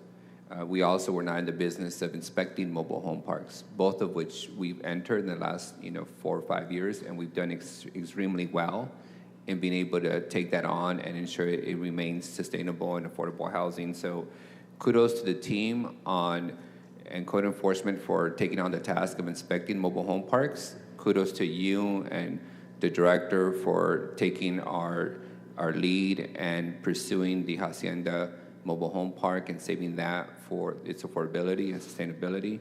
And also kudos to everyone for being supportive of us acquiring all the motels on Parkway, turning them into temporary shelter, and keeping our promise to those neighbors that we would convert those to permanent affordable housing. When I drive by every day now, I still see the construction going along. Today's agenda has more of these transitions coming forward. So I do want to indicate that you guys have done some pretty heavy lifting. I think having a housing department has helped. There is one area that I will intimately get to know better over the next year and a half is this world of ADU, because I'll be pursuing an ADU in my own home. And so I'll get to test the tires and the systems and process and the red carpet treatment. But more importantly, the complexity of how you actually build an ADU in some of these bigger lots within the city. And it is my hope that we can prove to people that having apartments by your home and having an ADU in your neighbor's backyard is actually something that can be done successfully and improve the quality of life for everyone. So thank you to everyone for having us in compliance with our housing element. And I would ask you to keep us honest, as the council at times will get squeaky about it and, not so strong in the spine when residents come in and engage in NIMBYism and ask us to slow down and not continue the commitment to affordability and more housing. I suspect that conversation won't continue in these chambers. Thank you all. Okay, I don't have any other council members punched up, but I do have a question for the director. Sorry. Just want to confirm something that was said earlier. So just to be clear, we are in compliance with our housing element, correct? We are currently in compliance with our housing element, Got yes. it. So the action that was before us this evening, it wasn't contingent on that passing or failing, correct? Correct. So our current housing element, we're in our 8-year cycle. It was, the programs were approved by the council in December. One of the programs includes a requirement to identify and add capacity in high and higher resource neighborhoods. One of the actions that was identified in the plan, the 8-year plan, was to add the capacity of building housing, not necessarily covenanted affordable housing, but having the ability to add housing into office zone districts. I just want to be clear because I think the hearing tonight is an item that's going to get a lot of public input. I don't want the public left with the impression that it's a done deal, it's decided. That if it comes to the council, we're required to consider it, but the action is based on what the council does as a body, nothing done beforehand. Absolutely. You still have discretion to choose to adopt or not adopt that particular recommendation. If the council does not adopt it, we would need to find and identify 2,500 units of additional capacity in higher resource areas. Most likely that would be by rezoning independent parcels throughout that area. So potentially 25 different rezones and actions of the council. But the rezones would allow the public to provide input rather than ministerial. If there's a rezone process, it's a public process. It's tedious, but it is a public process. The commitment to HCD through the housing element is not ministerial. Got it. Thank you. Yeah. Appreciate it. That's very helpful. Any other council? Oh, we have Councilmember Richardson punched up. Yes, Director, you can sit down. Okay. Just wanted to add to that it is due diligence to give the residents who have put us in these seats in the first place the ability to speak up and bring that public comment forward for the developments in their area. So that should be the dedication of everybody up here to do that. Not to take that away and make that too ministerial, but at least allow people to say when it comes to what's being built in their area. And the other thing for Assistant Director Sky, I'd like in the next week, my staff will be reaching out to you to get a marketable, manageable, digestible product to send out to all the residents that we have in mobile home parks, of which we have 4 in District 6, to get them the information for the improvement program to make that as easy as possible to access. So thank you. We're going to move on to public comment. I do have, oh, I'm so sorry. I think there's a problem with the buttons, council members.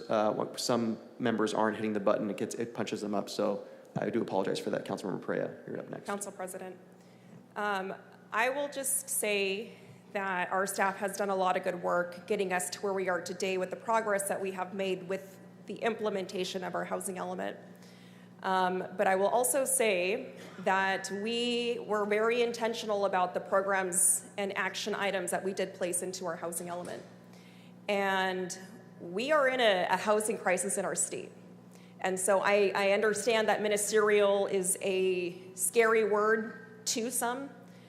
Any item that comes before us, whether it's that 530 item, is subject to a public hearing, and the public will be heard loud and clear.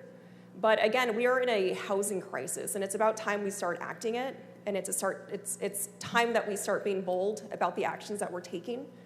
And so again, ministerial is, I understand why it's hard for some people to feel like they're giving something away, but the ministerial action alone will receive heavy public comment. I don't want to get too deep into this item because I know it will be heard on a different day, but I just want to state on record that we need to be doing more as a city to better position ourselves to meet our RHNA housing goals at every income level. Thank you, Council President. Thank you. Next, we have City Manager. Thank you, Council President. I just wanted to tack on that.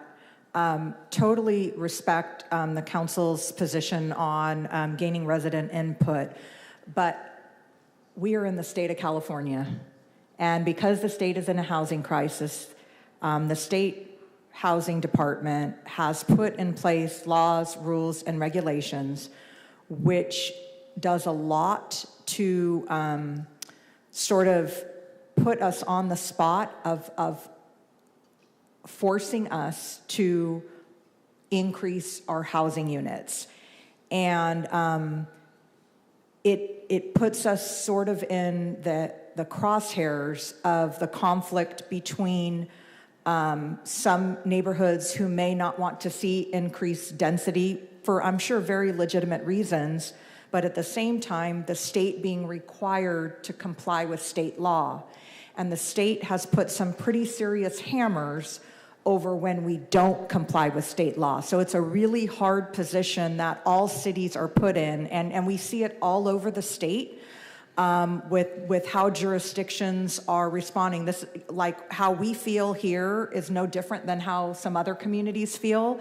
But the hammers that the state has imposed on us and the threats that the state has imposed on us on withholding future state funding if we're not in compliance with our housing element, have very serious consequences. So, I look forward to the ongoing conversations we're going to have up here as we move forward and bring forward items to keep us in compliance with our housing element and the different programs that we committed to in December. I think there'll be some very lively and spirited debates. And, yes, certainly the council has discretion, but what I do worry about, I feel like I need to put this on now, council can always say no, but at some point, you're going to have to say yes to something else. So if we say no here, we're going to have to say yes somewhere else, or plan on taking on the state and putting ourselves in a position of being out of compliance and having the hammer dropped on us. I don't envy any of you because I understand you guys are elected by the residents of your district, and they definitely have opinions on what they want to see in their neighborhoods, but it's that balancing right of the constituent versus sort of the fiduciary responsibility to sort of the city organization staying in compliance with state law as well. So it's going to be a very interesting time moving forward over this next year, and I look forward to the dialogue, and I don't envy any of you guys, but it is definitely the staff's responsibility to bring forward items that keep us in compliance with state law. That's their job. It's their job to comply with the development code. It's their job to make sure we're complying with state housing law, and they'll continue to bring those items forward. They're agnostic on whether it's a good idea or bad. They bring them forward as they come, and whether we're in compliance or not. So I want to make sure that council understands they're going to be bringing these things forward because it's what we committed to in our housing element, and it's what is consistent with our code and with state housing law. And, it'll ultimately be responsible to the body as to what you decide. Thank you, Council President. I do appreciate, with all sincerity, those comments, and it's difficult for staff to get stuck in the middle. But I'll tell you this. Because of term limits, we are here temporarily, and it's different being a council member versus being a state assembly member who rarely sees their constituents. We go to the grocery store. We see these people every day. When we mess up, they have a right to get mad at us, and we have to live with it. And when we're done with office, we have to live in this community. I did not come here to roll over to the state of California. I don't believe the state. They can threaten us all they want. We're required to try, and staff is trying, but ultimate discretion does lie with this body, and it's going to be a very spirited debate, and Councilmember Perea is right. We are in a housing crisis. But I think when you buy your home and make that investment, it's a very big financial transaction, and you do that knowing this is what my neighborhood's going to be made of. In my opinion, ministerial approval takes that away. You bought your home knowing it's zoned for office, which means probably not a lot of night traffic, minimal impacts on schools and parks in your area, and that's taken away. What am I supposed to tell people? Oh, I have a cop out because put it on the director, not on me. I can't do that. So I look forward to this coming up. I don't want to get too much into the weeds. Council President. Hold on a second. I look forward to this coming back, but I want to be very clear to the residents of this city. I am not here to roll over. I'm going to fight for your interests and your right to participate. Council Vice President, you're next. Thank you. To give everyone a preview of this illustrious debate that we'll have soon, I've been on the body 6 years, and I'm not going to do the Chavez. I've been here 15, 20 years, but I've been here long enough to have this body suggest that the thousands of trips of cars that Costco creates are okay because Costco generates revenue. The thousands of trucks, heavy trucks at a distribution center are okay because they're in West Fresno and they generate jobs and revenue. But when people want to build an apartment complex, oh no, there's too much traffic. We can't allow that traffic. When we hear things like, oh, you should give notice, and the residents, I would concur, we should be consistent. Residents have a right to know what's going in their neighborhood. That's why when we brought the smoke shop policy, it includes telling the neighborhoods that a smoke shop is moving in. Because I didn't move in to have a smoke shop move in right next to me. And yes, this body said notification is too much. So I would ask this body to get ready to try and be consistent, to get ready for a lot of hypocrisy, because what's good for the goose is good for the gander. And if we're going to make this argument that everyone should have a right to oppose a project, then I welcome that conversation. But that also means that residents in South Fresno can say no to a distribution center that tears up their neighborhoods and generates pollution and literally kills them. Thank you, Council. Any other council members punched up? Okay, I think we're going to move on. I think we have public comment. I just want to clarify that Costco was not a rezone, and there was a public process for people to say what they want in their neighborhood, and the council made their decision. So it's not apples to apples. Okay, public comment. I have a couple of cards on this item. Right now, I have Marissa Moraza. I believe you are here to talk about the housing element report. And then after will be Joanna, I'm so sorry, Morales?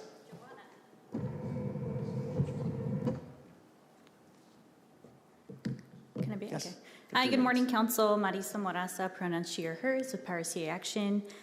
We work with young voters across the city, and also just want to uplift that when we work with young folks, we do poll folks, we do consistently communicate with them, and the top issues that come up for them is rising cost of living, number one,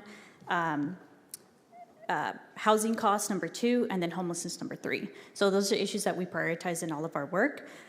When it comes to the housing element progress and update, reviewing the documents there, it's good to see the continued developments of affordable housing, such as Avalon Commons, and then the units that are building up in the Blackstone Corridor. And then I also want to highlight, and also have some questions as well, on some of the program areas that have been included in the Housing Trust Fund. That have been included in the housing element. So first, on the Local Housing Trust Fund, it's great that we're using this as an opportunity to match funds with the state. And I also want to just remind folks that we did have conversations a few years ago with community groups looking at an opportunity to also create a community oversight committee for the Local Housing Trust Fund. I think this is a great opportunity and something that we should continue to examine so that community and residents actually have ownership over this, have an opportunity to also look into what programs and program areas should be considered for the Local Housing Trust Fund, such as acquisition, accessibility, tenant rights and power, community education, and tenant assistance and temporary housing. Second program I want to highlight, EPP. I know we're going to be talking about that later as well, but do want to commend that we are continuing to roll out this program and utilize this program. The eviction protection program is essential. Councilmember Perea, you're absolutely right. We are in a housing crisis, and so we need to ensure that we are preventing displacement, that we are allowing folks to stay in their homes. The eviction protection program is a great program that helps folks, but we are catching folks a little too late because they're already facing an eviction. They already have an eviction notice. And so we want to ensure that we're not catching folks when they already need representation in court. And I do want to stress that it is important that we continue to have that representation piece, that legal representation piece. And then on this note too, with the eviction protection program, I also want to uplift that other folks that are coming up, we still need to talk about rent caps and rent stabilization. If we want to keep folks housed, we need to ensure that we're addressing the rising cost of living. Right now, with the tenant protections agreement that was passed in 2019, rents can be increased up to 10% annually. And that's still a lot, especially as folks are dealing with inflation right now. I know y'all know eggs are like ridiculous right now, right? Groceries are ridiculous. Like it's so hard to pay bills, and our community members are stressed and they're anxious. So what can we do to keep folks housed now? And what policies can we also look at, knowing that we're going to have... Thank you.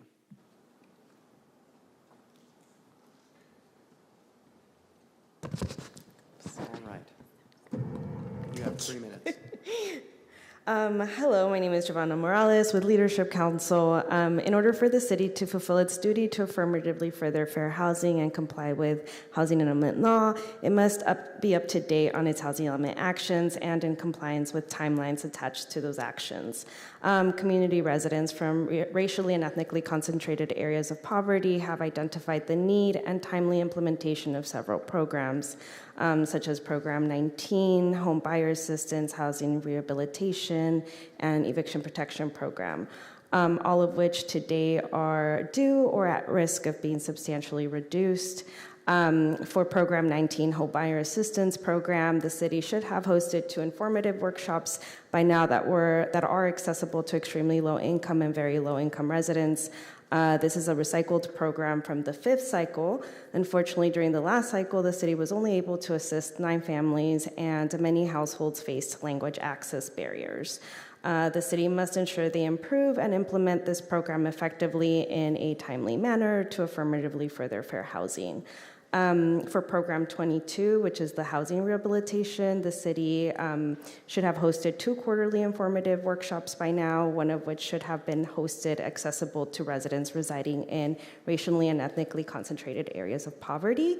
Vulnerable populations live in substandard housing and depend on this critical program. It is imperative that the city implement this in a timely manner.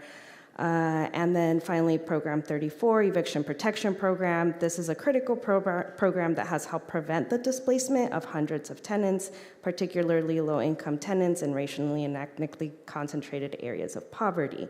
It is a crucial tool that gives tenants the ability and access to legal representation. Because this is an AFFH program, removing or substantially reducing this would leave the city vulnerable to being found non-compliant by HCD.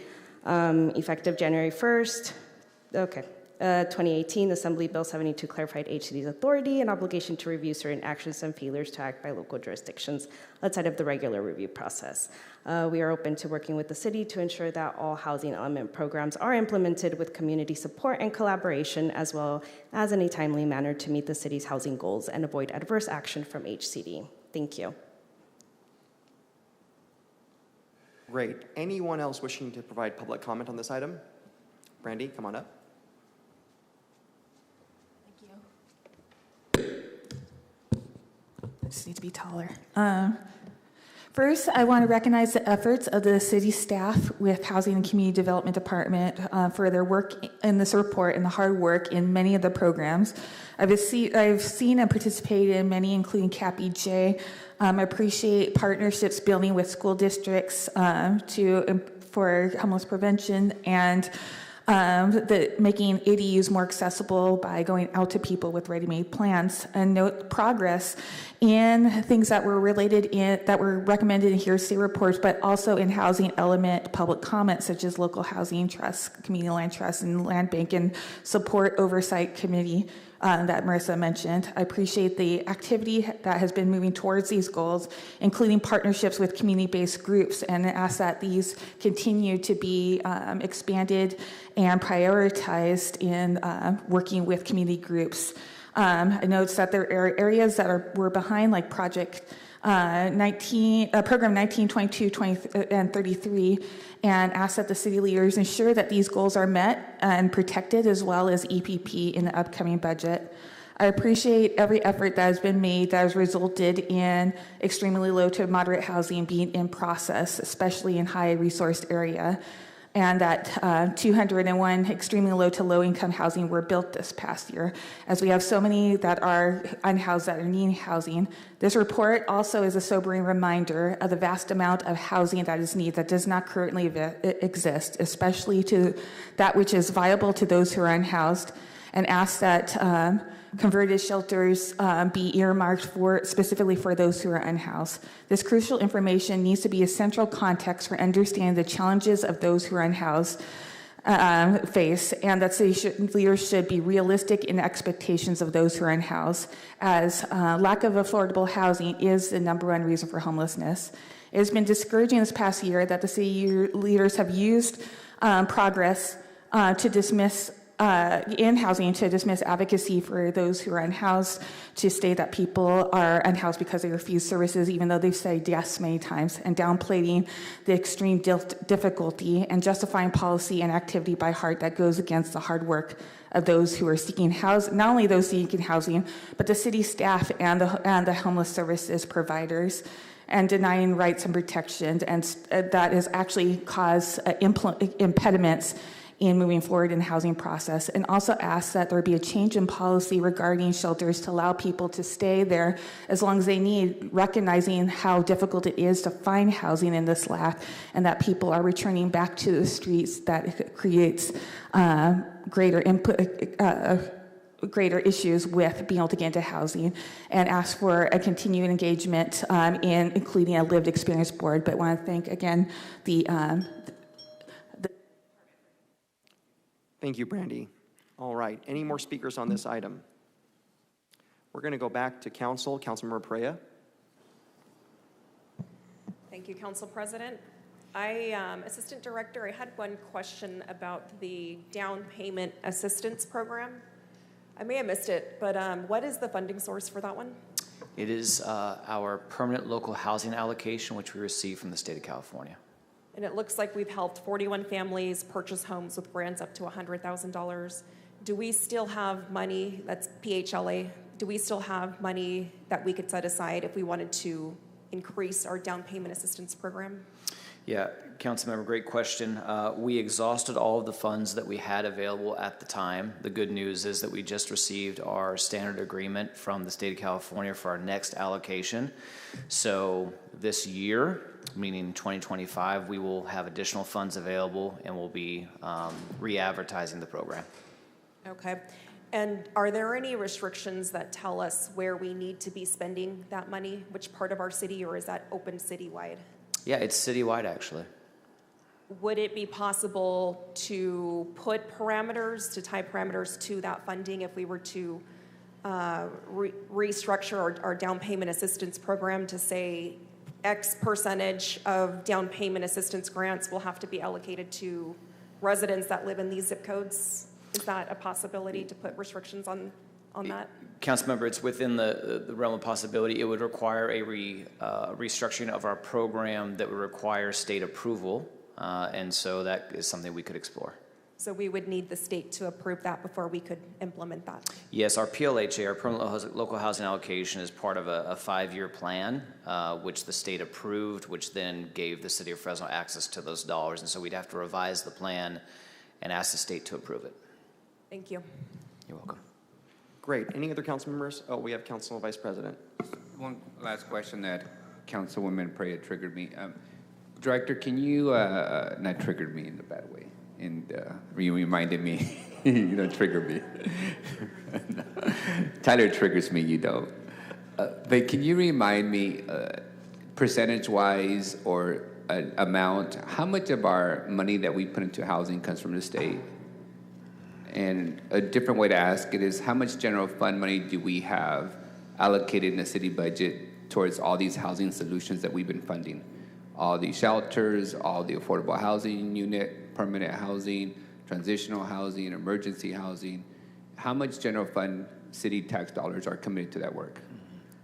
Yeah, Council Vice President, I would want to get back with you on that, but there are a few programs that definitely come to mind. I will say this, that the vast majority of all of our housing activities are funded either by the state or federal government. It is an overwhelming majority. That's where our housing dollars generally come from. However, we have committed some general fund toward housing. For example, we have $1.5 million in real estate transfer tax, which annually is being deposited into the local housing trust fund. We also have committed some additional dollars to the eviction protection program, a housing element program. We have also committed some general fund occasionally to some affordable housing projects. So, but the vast majority is state and federal. Blackstone one, Infill right? waiver program. Infill waiver. Okay. Yeah. I just want to caution our body. You know, if we're going to pick a fight with the state over housing, then we're picking a fight with the hand that feeds us. And the vast majority of the money comes from the state for all these housing solutions. So I just want to caution us with you know, engaging in that kind of conversation, because they are the solution that we have overwhelmingly benefited from, and so have our residents. And unless this city is willing to put general fund dollars to make up that huge and tens of millions of dollars annually that the state gives us, we should just be cautious on how we engage in that conversation. Thank you. Okay, any more council comment on this item? Okay, there's no action on this item, so we're going to move on to the next item. Thank you so much. It's our 9:35 a.m. hearing for consideration of text amendment application number P23-03472. And we'll start off with the staff presentation.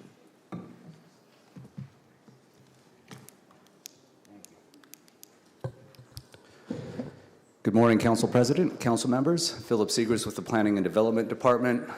This next item for you, before you for consideration, is text amendment application number P23-03472 and the related environmental determination that were filed by Dr. Justice Ochery of the North Point Surgery Center. The subject application proposes to amend Section 6703 as well as Article 68 of the Development Code relating to use descriptions for hospitals as well as terms and definitions. The proposed purpose of the proposed text amendment is to allow medically related long-term care in a facility that meets the definition of a subacute care facility. Before I go into detail about the proposed text amendment, I want to kind of provide a brief overview of what the current development code includes. That'll help provide some context of what in particular will change with the proposed text amendment. So under the current code, sections 156703 includes use descriptions for public and semi-public uses. That generally would include facilities such as schools, daycare centers, community and religious facilities, government offices, parks and recreation facilities, and it also includes hospitals and clinics. So this section includes a use description, a general use description for hospitals and clinics, and that is generally described as a licensed facility which provides medical, surgical, emergency medical services. It also includes facilities and services for inpatient and outpatient treatment. Also includes substance abuse treatment programs and training, as well as administrative services.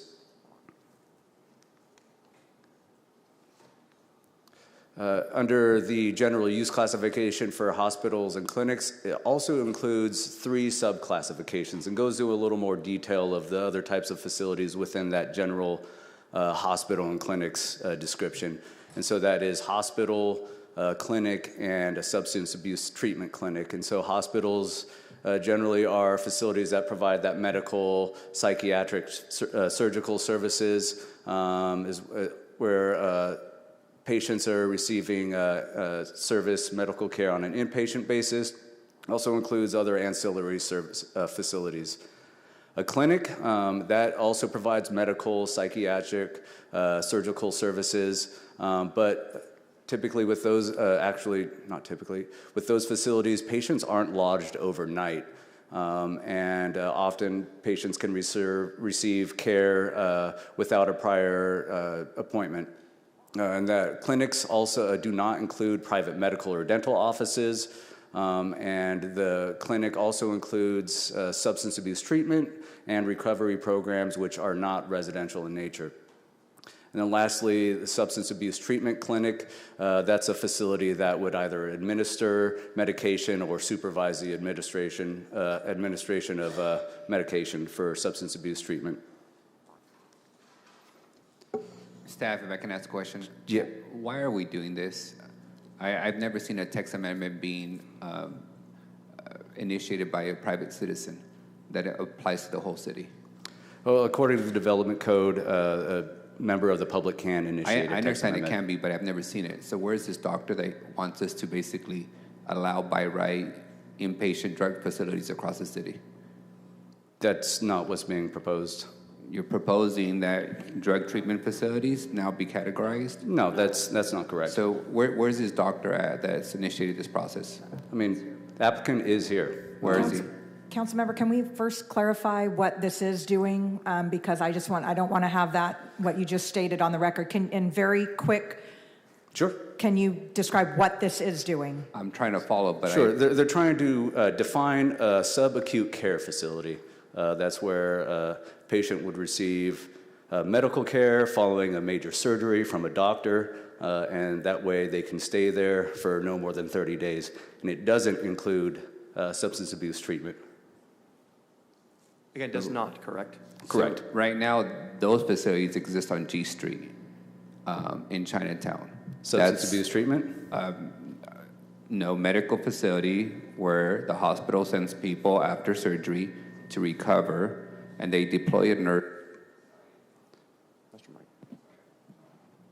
And they deploy a nurse to the site to provide treatment. Supposed to be short term, sometimes it's 2 years.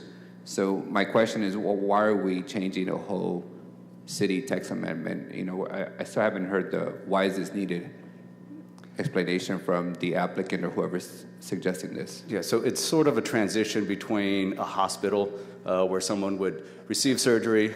Typically, hospitals want to have the patient leave. I understand that, but let's be clear. We're talking about the homeless community. Those are the only folks that typically don't have somewhere to stay after surgery. So maybe this is post-operative care. Is that what this is? It's essentially yes. Like I have surgery. Director, explain like we're five. Yeah. Yes. Plastic surgery. Yes. Think plastic surgery. So would these be located in commercial districts? This would be located in office Okay, gotcha. districts. Got it. Currently, Like medical offices. they're not. So you're talking about a rehab facility. These are different than rehabilitation facilities, which Correct. you would be discharged after. You're no longer need that hospital level of care. You're just going to go to a rehab facility under a different auspice. This allows that doctor to treat the patient and then to continue caring for them to up to no more than 30 days in their office setting. So I but guess with what I'm a asking is overnight stay. why is this needed? So you would need to ask the applicant that. So where's the applicant at? The applicant is here in the audience. Okay, the doctor? So So Dirk Puschel is here on behalf of the applicant. We've got like 3 more slides. So if you'll if we can finish the presentation, that'd be quickly great. run through that. Thank you.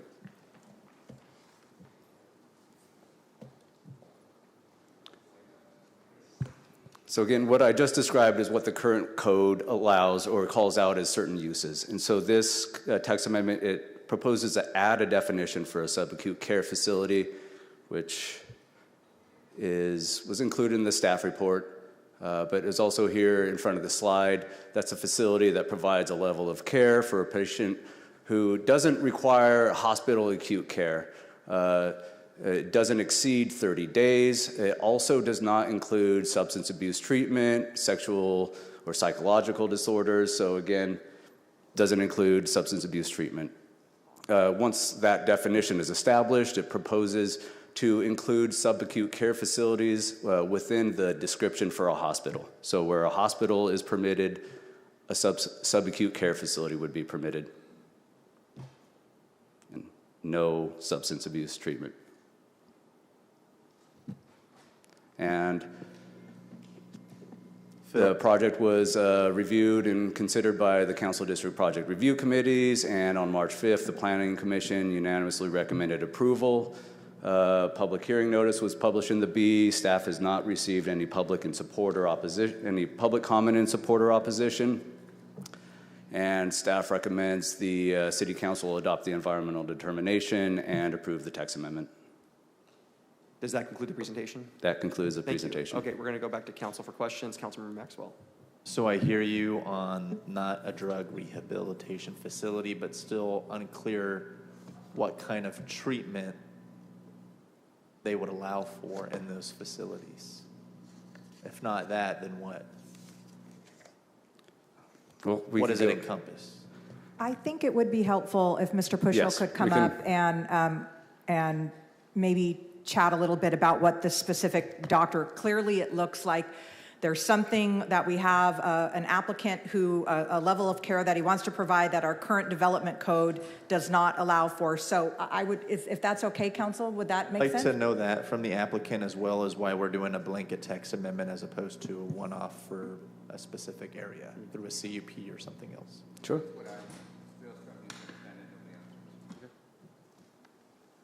Morning, Mr. Puschel. Good morning. Good morning. That's a really excellent question, Councilmember Maxwell.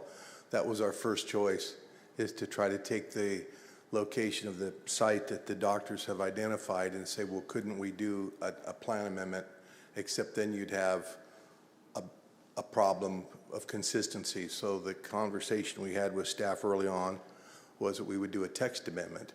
And what we're essentially doing is these doctors are surgeons that specialize in bone surgery. There's a group there at 1332 West Herndon. They have this specialty, and then what they want to do is they take their clients literally out of the back door, and they want to treat them themselves rather than sending them to another facility. Your ordinance does not have a subacute care definition. It's allowed in state law. Sure. It's allowed in the Public Resources Code, and we've spent considerable time with the Department of Health making sure that the definition would allow these doctors to perform this care. So I hear the type of care that these specialists would provide at this specific location, but my concern is the door that we're opening across the city for other types of care. Understood. Yeah. And so there's definitions in the law as to what this particular use would allow, but we've also added, council member, a requirement for a conditional use permit, so that wherever this location goes, any council district, there's going to be a conditional use permit with public noticing, because we understood that we didn't want it to just be anywhere in any place. So that was one of the conditions. We also have other conditions about building height. It's very low. It must be connected to an existing medical facility. We didn't want them just popping up anywhere. So those were also defined in our proposal. Again, we went to the advisory committees. All the advisory committees thought it was a good idea to add this component of care. The Planning Commission also supported it unanimously. But I'd be happy to answer other questions if you have them of me. You discussed trepidation regarding developmental inconsistencies, and that's why you went for the text amendment. Absolutely, yes. What does that mean? Can you break that down for me? Well, what was your concern? I think there was concern that if you get too deep into the zoning ordinance, they didn't want to have spot zoning. So the existing zoning ordinance does allow these types of facilities, although the subacute care is not specifically defined in your zoning ordinance. It's one of those little anomalies. I'm sorry, Mr. Puschel. Whoever's phone is going off, I'm going to ask you to silence it, or you'll be removed from the room, please.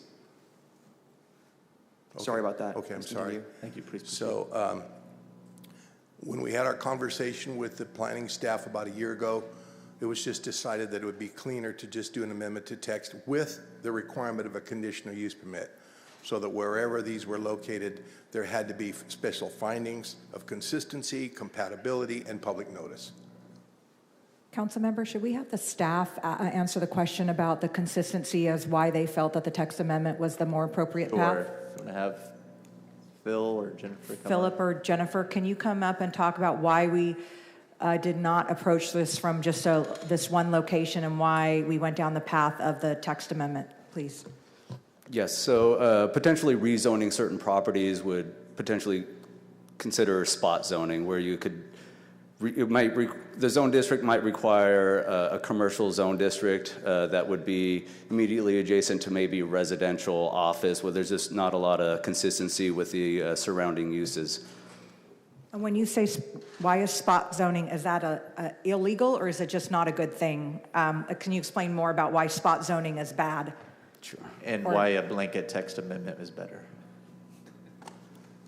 Yeah, so again, just defining this particular use doesn't create a project. It allows for additional review. There are going to be potentially other, and I don't have any specifics, so don't say what project, because nobody's come to my door, but other surgeons, other medical facilities that would like to treat their patients on site after they have treated them in an office setting.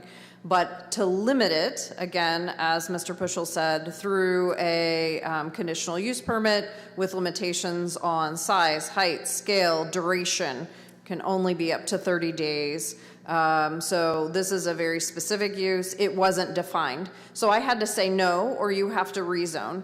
And did you, I don't know if you'd already mentioned it, where is this located?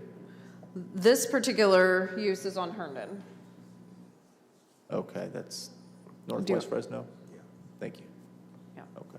So very specific use. When you add a heavier commercial use in the middle of an office zone district, it can potentially create conflicts. So, and usually it is, so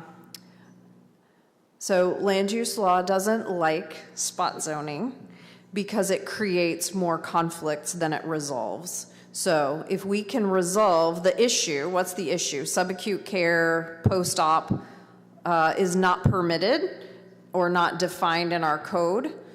If we can add that into the code as a definition and to make it clear when and how and where it's permitted, it makes it much more clear to the public and to staff how and when to apply that use. The purpose that Mr. Puschel discussed earlier seems pretty benign, but I guess I'm still a little unclear in terms of the door that we're opening for other types of care. What would be included or allowed at these types of subacute facilities beyond the specific instance that the applicant is pushing for? Yeah, I think your primary kind of use you're going to see is going to be in the cosmetic surgery realm. There may be other realms that are related to... Give me the worst case scenario. Give you a worst case scenario? Sure. So think about any sort of surgical procedure that requires more than just so it wouldn't be somebody who you get your wisdom teeth pulled, right? You get in the car, you go home. Anything that is going to require a continued level of care. So so for instance, plastic surgery, I know that in other parts of the state, LA predominantly, if you have a significant plastic surgery, whether it be a facelift or augmentation, that requires ongoing medical care follow-up, the doctor wants to be able to keep following up, changing dressings, monitoring the patients for up to 30 days.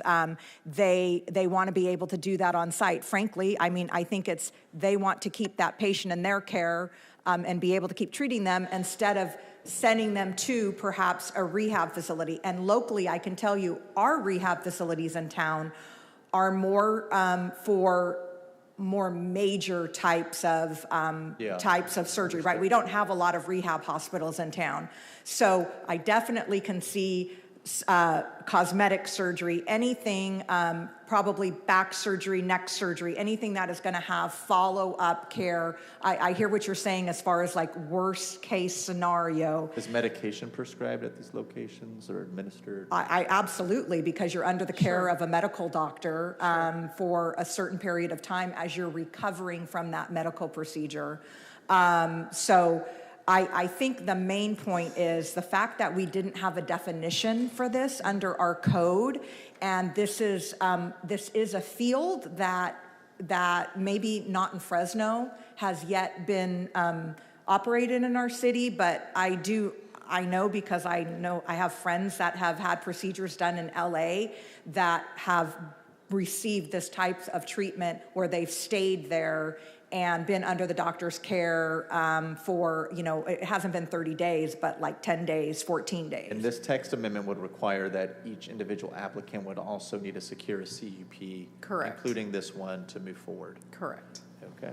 I think I could get supportive of this. Thank you for answering those questions. Thank you. Those are great questions, Councilmember. Thank you. Councilmember Richardson.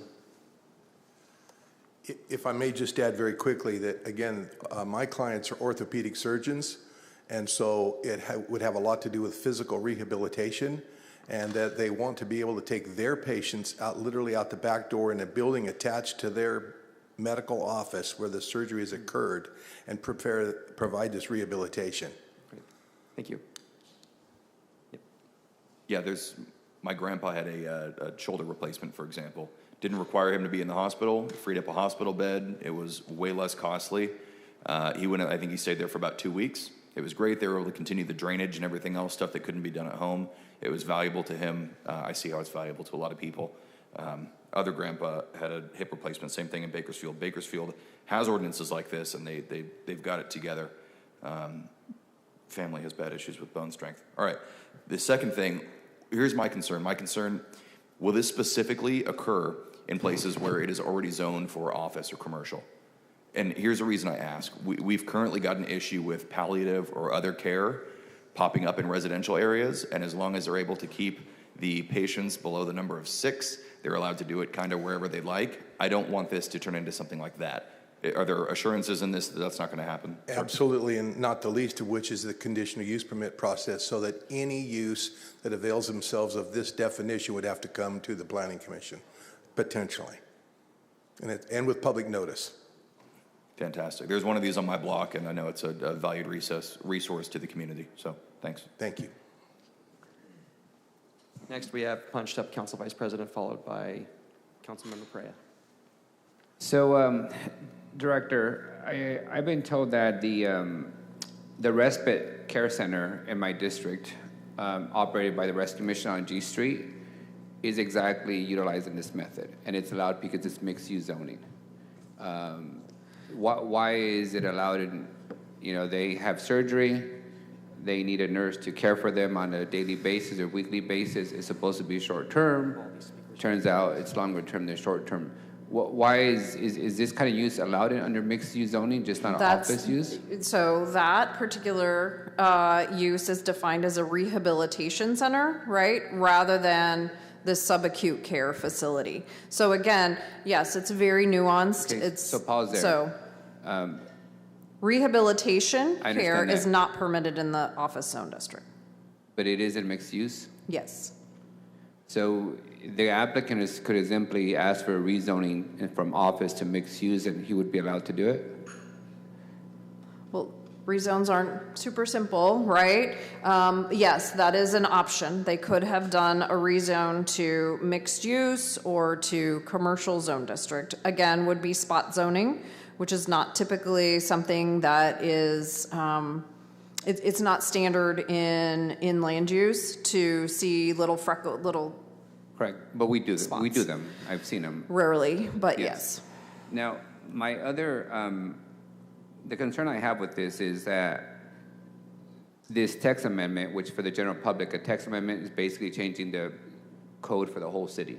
It applies to the whole city, irrespective of where you're located. It makes it fair, yes. Yes.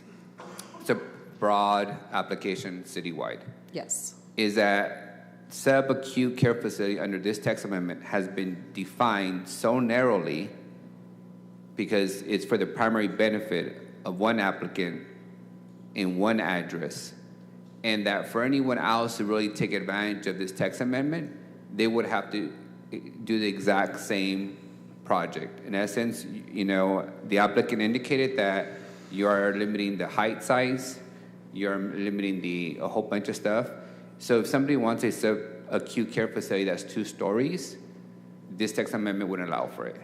So, even though that area would easily accommodate a 2-story facility. I would say it is not so narrowly defined to only apply to one applicant.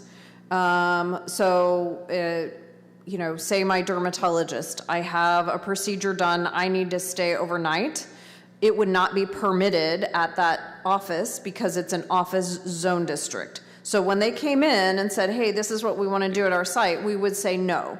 If I needed a surgery done and I wanted to stay with my orthopedist and not go to rehab, that could be done, right? So it's a permitted use. But the record that you guys have entered today is that we don't have any other applicant trying to do this. So all these are hypotheticals because this industry in Fresno does not yet exist in this model. So this applicant essentially crafted a citywide amendment specifically to benefit his project, is narrowly defined for his specific building and his specific proximity to the existing business. And that for me is concerning because when we do a text amendment for the whole city, we're taking into account where this could exist citywide in different formations, in different neighborhoods, in different zonings. I'm uncomfortable with that. I have not seen in my 6 years here a text amendment initiated by one private business or applicant that applies to the whole city in this fashion. So that's what concerns me. I don't know what the unintended consequences are because, again, it's been so narrowly defined for the benefit of one project. And I would rather, I think if this project came in as a rezone, this would get unanimous approval because it's a good business model. It's something that I think is clearly there's a need for it, but there's already a mechanism to do a very specific project that doesn't coincide with the existing zoning. We do rezones on the daily basis. We have rezones coming in a couple of weeks. I don't know why we would allow one private business to change citywide land use policy and define it specifically to meet only their interests. That is what more concerning for me. Thank you. So I hear you. And when we hear cases that come in and we look at what do we think the future looks like, do we see this industry growing in our community or just dying or staying as one particular business?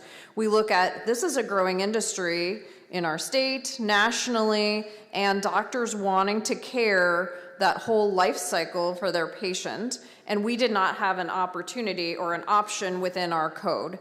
So as staff, we said the better way to handle this is instead of having lots of individual rezones for individual projects is to look at whether or not this is a reasonable and realistic type of use going forward and identified that this wasn't defined in the code. It is the applicant is not defining for the whole city. The city council is defining for the whole city. So we're bringing this forward for your consideration and your deliberation. We hear your concerns and certainly are listening to that today. And ultimately, the city council will make a determination based on an application, yes, that was submitted by a private industry, but we believe has application in more than one use. Great. Councilmember Perea has been patiently waiting. Thank you, and I'll make it short. I do agree, Director, that this is a growing trend, and if it did come before us as a one-off, I don't know if I would have been supportive of that because what we're doing here today is providing a direct medical benefit and convenience that should be afforded by all, not just one. And so I am supportive of this measure today, so thank you, staff, for your work on this. I think this is a good citywide policy for our medical industry. Thanks. Thank you, and City Manager, you're punched up. Apparently, Councilmember Perea and I are on the same wavelength today.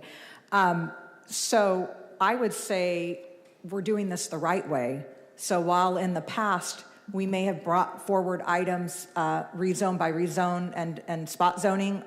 We also have a lot of criticism thrown at us for how we've done planning in the past. So I would argue that this is the right way to do it and that this is us being business friendly by when a business brought something to our attention that they were not allowed to do under our zoning code, we took a step back and looked at it and thought, this is an industry The medical professional, the amount of jobs that are created by professional services in our community is huge.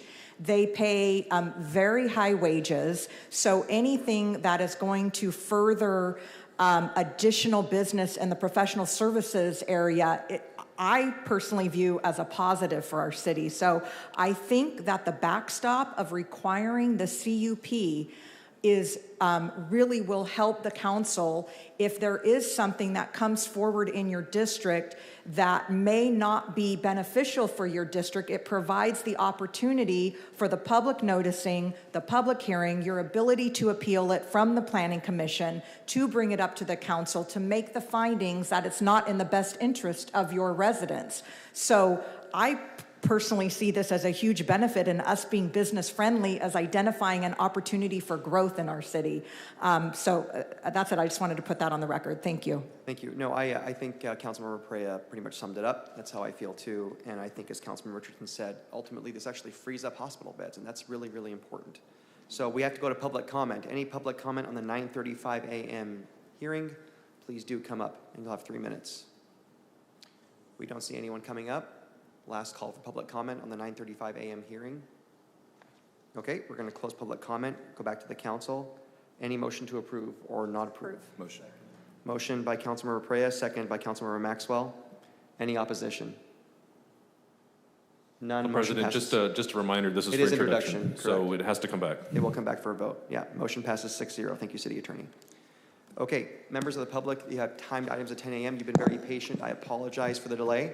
We're going to hear your items, then we will break for closed session for one item and probably go to lunch after that. So first, we have our 10 a.m. appearance by Brian Calhoun regarding Audubon Avenue traffic safety study and Republic Services garbage trucks. Welcome back. I'm sorry for the delay. Welcome home, council member. Well, good morning, And I have the mayor over the pickleball. I have a son-in-law in Santa Barbara that's going to move to Fresno just to get those courts. So that's wonderful. And I want to congratulate those that have been elected to this fine body, to a fine city. I wish you the best, and I know you'll do a great job. A few things that I would like to point out.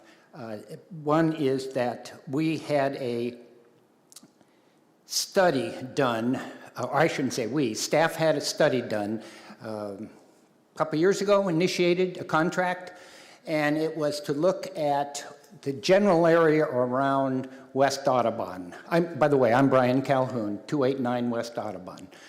And the promise was made at that meeting with staff and our council member, very fine council member, that it would come back to the community. We had a big turnout for that, and it's never come back. And I, on behalf of our community, am speaking and said, where's that study? And if it's not going to come back, we'd just like to know.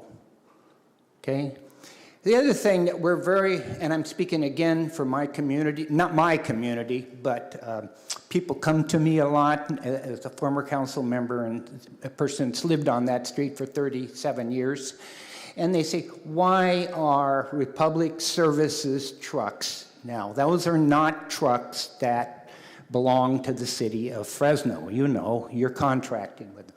Why do they continue to roar down West Audubon? They make a shortcut there, especially in the afternoon. They're big trucks. I have brought this up before this body before. I have contacted staff. I have contacted my council member, and they continue to roar down there. Now, they do have some services. The truck comes down and does a few apartments, but it's very annoying and it's very dangerous. And I think it has to, I don't know why. I just don't know why that those trucks can't be, there's an easy way to get around without coming down a neighborhood. Just doesn't seem to happen. So I would appreciate that very much. And finally, a big plus and a big thank you to the mayor, to our council member, and basically this body that votes on these things, and to the Conservancy, the San Joaquin Conservancy, River Conservancy, for the light that was placed in on West Audubon.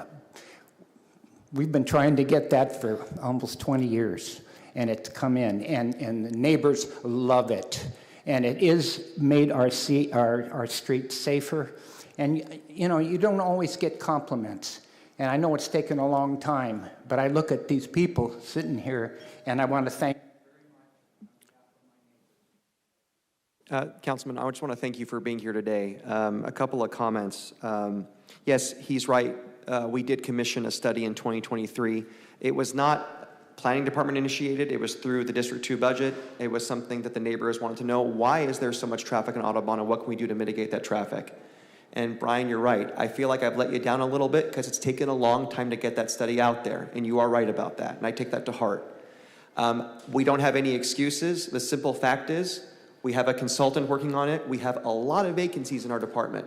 The simple truth is I don't want to use the word back burner, but we have to evaluate priorities, and unfortunately, yes, this was a little bit on the back burner. The good news is the study is in review. It's near completion. There will be a neighborhood meeting, probably at the same place as last time in April. We'll notice it early. But I also want you to know it's going to also outline other things that are coming. So, and this might help with the Republic issue. We do have the Lexington Roundabout. The mayor has already programmed that in the budget. It is a part of, by fiscal year 2027, it's a part of that budget, so it'll be funded, and thank you to the mayor for keeping that commitment. But we also have a developer-funded roundabout or signal by Woodward Park on the District 6 side. That's going to make it really inconvenient, and thank you again for complimenting the Conservancy's contribution regarding the light and staff. They did a lot of work, so that means a lot. So thank you for being here and sharing that, and you'll get notice of that study next month. Thank you, sir, and welcome back. Next, we have a 10:03 a.m. appearing by Milka Sandoval regarding nonprofit organization for citizens with disabilities. Oh, great. Come on up, and you'll have 3 minutes. So, I think they got wrong. It's not for disability thing. I'm here to address another issue. I'm sorry. Are you on the 10:03 a.m. item? It says, I'm so sorry, Emilka Sandoval regarding... Yeah, that's me. Oh, yeah. Please go ahead. Yeah. Well, good morning, Council. My name is Salvador Gonzalez, or Emilka Sandoval, but I go by the name of Kern County Transparency, or Casey Cameron Boy on YouTube. I'm addressing today's Council because on February 26th of this year, I was unlawfully arrested by Sergeant Ray Knowles of the Northeast Police Division for exercising my First Amendment right to record. It was outside In-N-Out. I believe it was Freon Road, where, of course, I was then taken to jail and stripped off my rights, where immigration was calling me because apparently I was impersonating an ICE agent. You should know about that. And no counting that all of my filming equipment was confiscated and booked for evidence. This includes, my filming equipment includes 3 phones, 2 cameras, which is a 360 camera and a body camera. When then I was taken to jail, probably they thought that by doing this, by confiscating my equipment, I wasn't going to be able to get my footage, or they were trying to destroy my evidence, as they call it. So, but as we all know, iPhones, they save all videos to the cloud, and they can just be easily retrieved even if you don't have your phones. So I was then charged with impersonating an ICE agent and delaying a peace officer investigation. Reason why I believe immigration was called on me and one of my colleagues that also does YouTube and goes by the name of the Iceman. Maybe they thought I had no papers, or because, again, I was apparently impersonating an immigration officer. A few days later, City Council member Miguel Arias came on Univision stating facts that weren't true and defaming my image and reputation by saying I was targeting citizens of Fresno, especially the immigrant community. He also stated that I detained people and conducted illegal traffic stops. Please address your comments to me as the chair. Do not address your comments to me, please. Yeah, which those statements weren't true.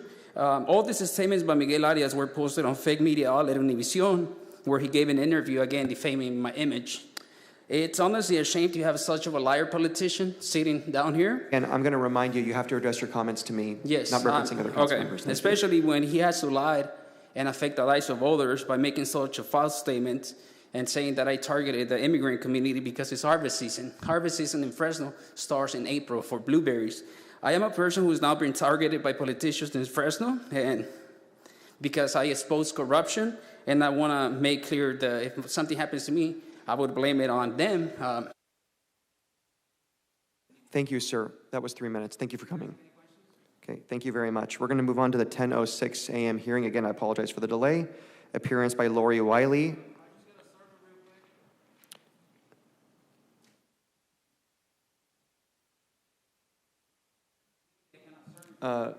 City Attorney, would you mind? No, please stay back.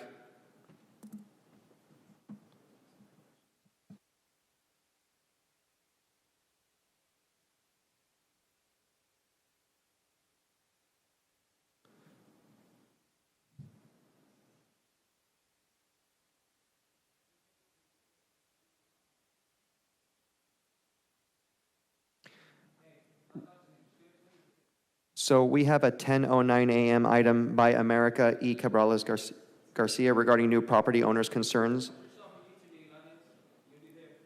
America, are you here today? America? Okay, America is not here, so we are going to move on. That 10:06 a.m.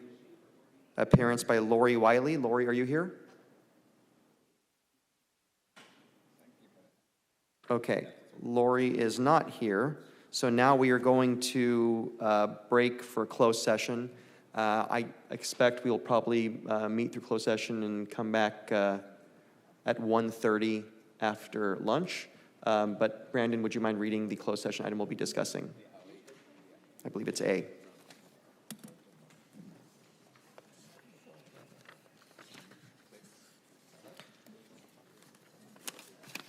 Here, I'll do it. It's conference with labor negotiators, Government Code Section 54957.6, city negotiators regarding all of our labor units. Thank you very much. See you back at 1:30.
Sorry. No, it's okay. I'm listening to the Zoom call. It's Fresno City Council meeting.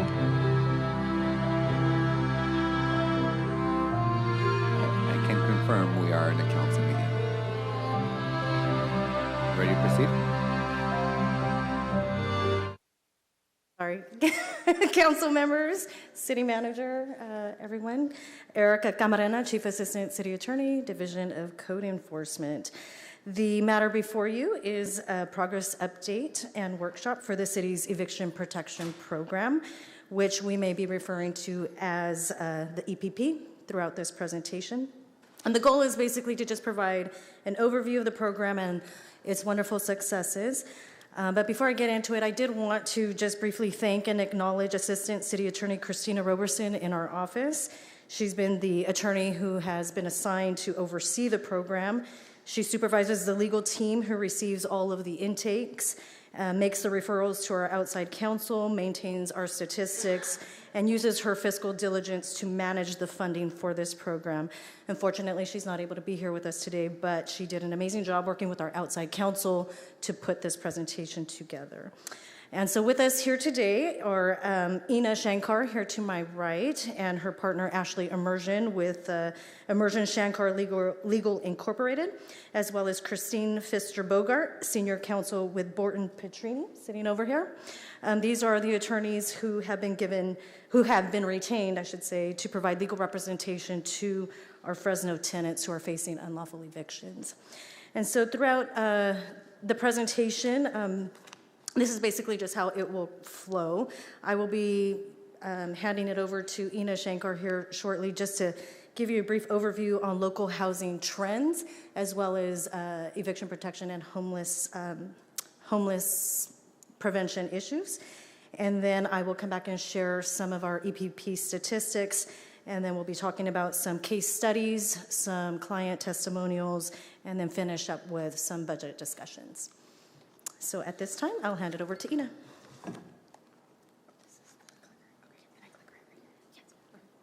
Thank you, Erica, for that warm introduction. Good afternoon, council members. I'm Ina Shankar of Immersion Shankar Legal Inc., and I will be taking you through part of today's presentation. So first, we're going to start by talking about local housing trends and affordability. And the reason for that is it doesn't make sense to talk about preventing eviction without understanding what the housing trends are in our city. You can see a map here of the state of California showing rent increases throughout the state. What's important to take away from this map, though, is a focus on Fresno County. The rents have increased 42% in Fresno County since 2020. And this has made affordability for tenants in our city much more challenging since 2020.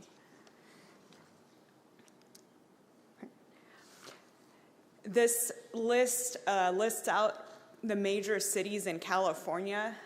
What's important to take away, though, is to look at Fresno. It lists out average rent costs as compared to average mortgage costs. And what's really interesting to note about Fresno is the average mortgage costs and the average rental costs for the same area are extremely close together. You could almost not see a difference between those two bubbles. So the average rental cost in Fresno in December of 2024 is $2,041, and the average mortgage cost for that same area is $2,151. This next slide here has three important areas I'd like you all to take away. The first of which is that almost half of our city are renters. 46.9% of homes in Fresno are renter occupied. The second piece of information that's critical is the vacancy rate. That rate is very low, so only 3.8% of rental units on the market are vacant currently.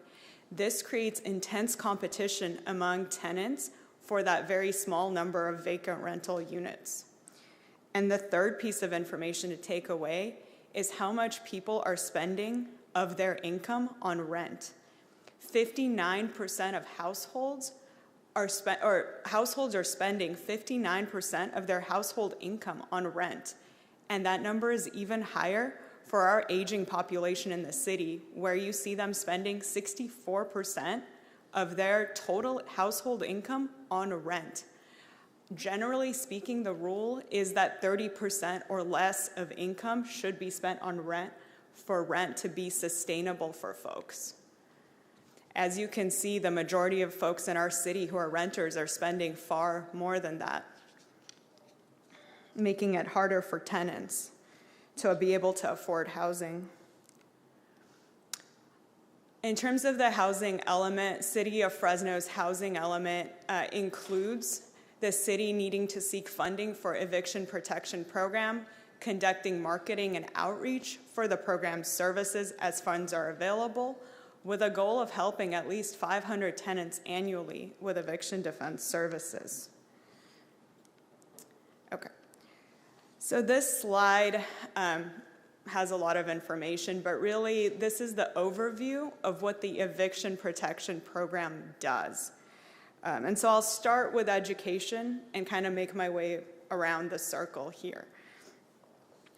What's really important to understand, though, before we dive in, is that the eviction protection program focuses on tenant needs, and tenant needs vary. And so what the eviction protection program does is take into account the law, the unlawful acts of the landlord, and then what the tenant goals are, and it merges those three things together as we walk through this cycle. So in terms of education, part of the process of helping through the eviction protection program is explaining to tenants what is happening to them, what the law is in the area, and what they can expect. And that's part of the process for every tenant that comes through the program. There is also lockout prevention. Lockouts are the very end stage of the eviction process. So when somebody's about to be locked out, generally speaking, it means they did not seek help earlier in the process, and so they're about to be locked out of their home. The eviction protection program can help stop unlawful lockouts, remove the eviction from the record, and help folks stay in their home when possible when they're facing those unlawful lockouts. The next piece here is eviction records. The two key takeaways with eviction records are if a tenant has an eviction on their record, that 3.8% of vacant units are going to be almost impossible for them to get. Landlords really frown upon tenants who have a past history of eviction. And so now it becomes even more challenging to find new housing. Similarly, tenants who have a housing choice voucher, which means they cannot afford to pay rent in Fresno without that, if they get the eviction on their record, they will automatically lose the housing choice voucher, making it nearly impossible to rent in our city. Taking you to the right-hand column, counseling, so that's providing effective providing counseling on eviction notices, explaining landlord retaliation, and other pre-unlawful detainer illegal conduct and explaining that to tenants. What's important to understand in that one component here is a lot of times we see habitability cases where tenants are living in subpar conditions and they are afraid to report to code enforcement because of what the landlord might do. So as part of the eviction protection program, tenants feel empowered to let code enforcement know what's going on, have code inspect their unit, and EPP works collaboratively with code enforcement to streamline that process with the assurance for the tenant that they're not going to be retaliated against unlawfully by the landlord for reporting those concerns.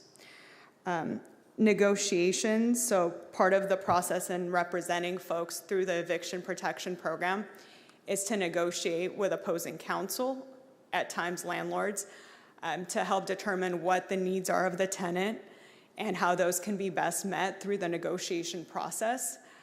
There are parts of the negotiation process that can allow tenants to gain things that they wouldn't be able to even get through the court process. For example, a landlord may agree to provide cash for keys, and the tenant will have some cash to move out to their next home, avoiding the whole legal process altogether and avoiding any evictions on the record.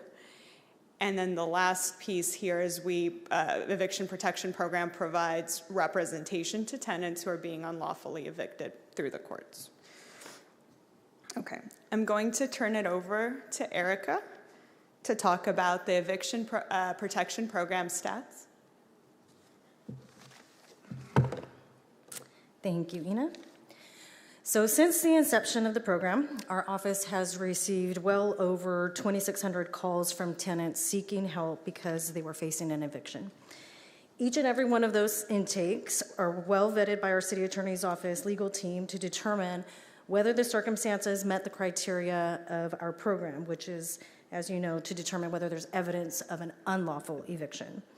Of those 2,600 intakes, over 1,500 were referred to our outside counsel to provide legal representation because obviously based on our review, we determined that it was either outright unlawful or it was questionable. So we always erred on the side of caution, and for those that were questionable, we would send to outside counsel for their in-depth review. Those who were not referred to outside counsel were still provided education, information, and a thorough explanation by our office as to why their particular case did not meet the standard to be referred. And so what this graph shows is the fluctuation of cases that we've received over the years. And as you can see, during the infancy of the program, at the very beginning, we only had 434 cases, primarily because it was still in its development stage. We were building the program. We had to go out to bid, to request proposals from attorneys to ensure that we were retaining appropriate attorneys for this program, and we did. During the second year, the volume, as you can see, pretty much the volume of cases skyrocketed, primarily because of all of the COVID protections that were in place at the time, including the availability of funds through the Emergency Rental Assistance Program, ERAP. When those funds were available, we were able to resolve a lot of the cases a lot easier and quicker because when they were based on a failure to pay rent, ERAP was helpful in bridging that gap for the tenants and the landlords. So those were a little bit easier to resolve. And outside counsel was able to enter into settlements with landlords a little bit easier because they were getting paid.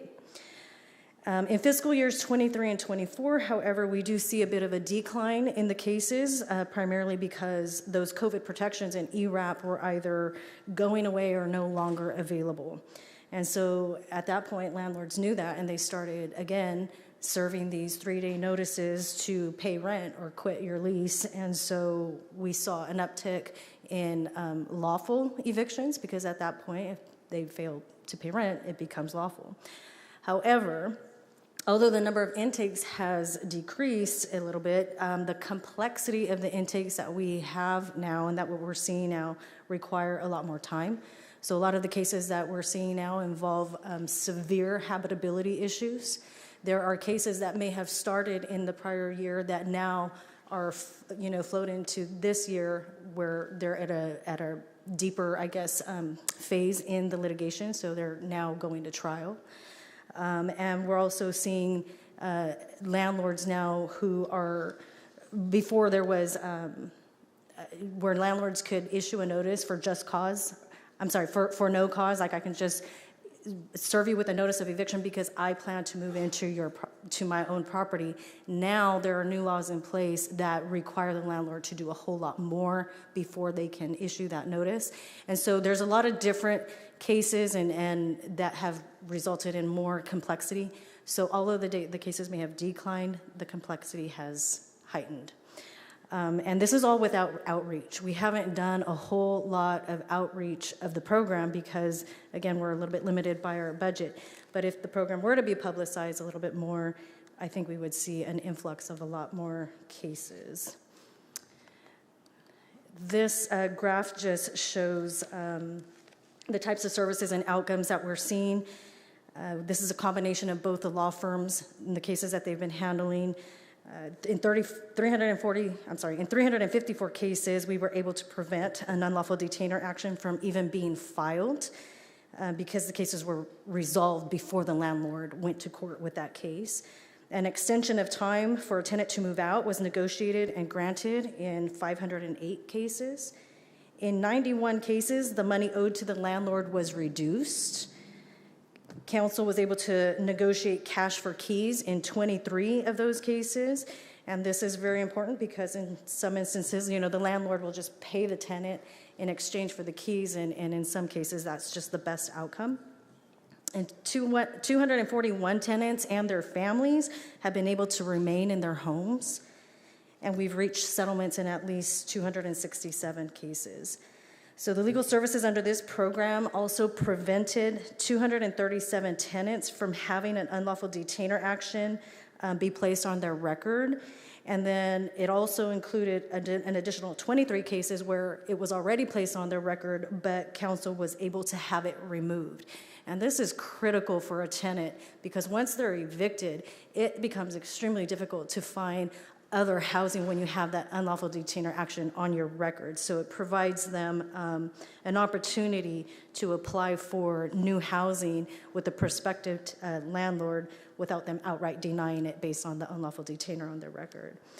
And they've prevented 14 cases from 14 tenants from being locked out. And in 175 cases, the unlawful detainer action, even after it was filed in court, was dismissed. And so these are just, I think, astounding numbers to show the success of the program. And so now outside counsel will go over some client testimonials and case studies. Thank you, Erica. And if I may just highlight one other piece of information on this chart, this is the tenants that we represented. What's not reflected on here is that a lot of the tenants have children and other family members that were impacted by the representation of the eviction protection program. So these numbers are actually a lot lower than the number of persons helped as part of this. Okay, and as far as the case studies, I want to really emphasize that these case studies are just a sampling of the many, many cases the eviction protection program works on. And they are representative of other people's stories as well.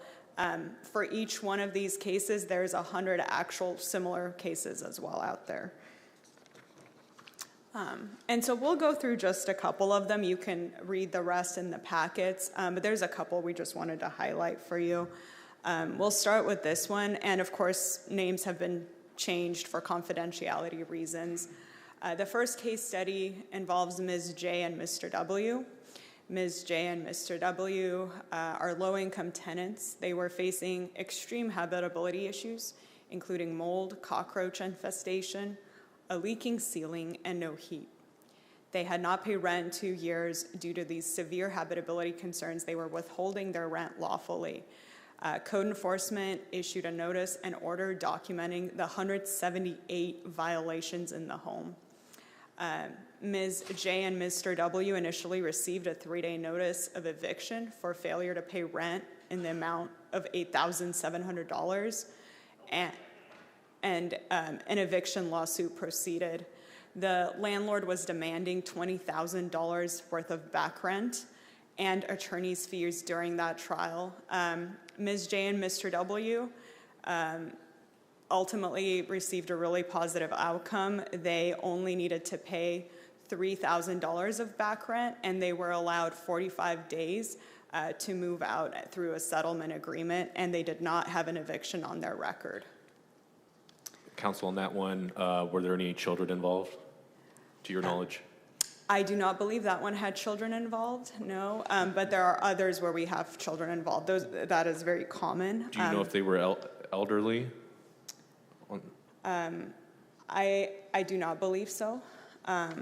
I do not believe so. If I may as well, outside of the, to your right. Yes. Hey there. In addition to the $3,000 reduced settlement, was there any follow-up by code enforcement that actually took care of these underlying issues? So I don't know the exact fact pattern on the code enforcement piece, but what I will say about code enforcement is they have been incredible. There's great follow-up and great communication with EPP, and so that coordination has been instrumental. Our experience with code enforcement is that there is always follow-up for violations. Okay, so another case study you can highlight.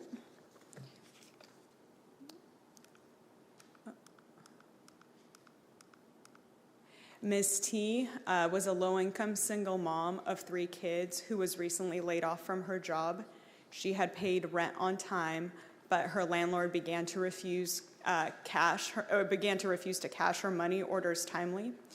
Ms. T's landlord refused to cash the last 2 months' worth of money orders Ms. T had paid. She received a 3-day notice for rent payment, and then a UD followed. And then before EPP was able to get involved, there was a lockout notice issued. So once EPP stepped in, what happened was Ms. T's low income prevented her from being able to find alternative housing in time to comply with the lockout.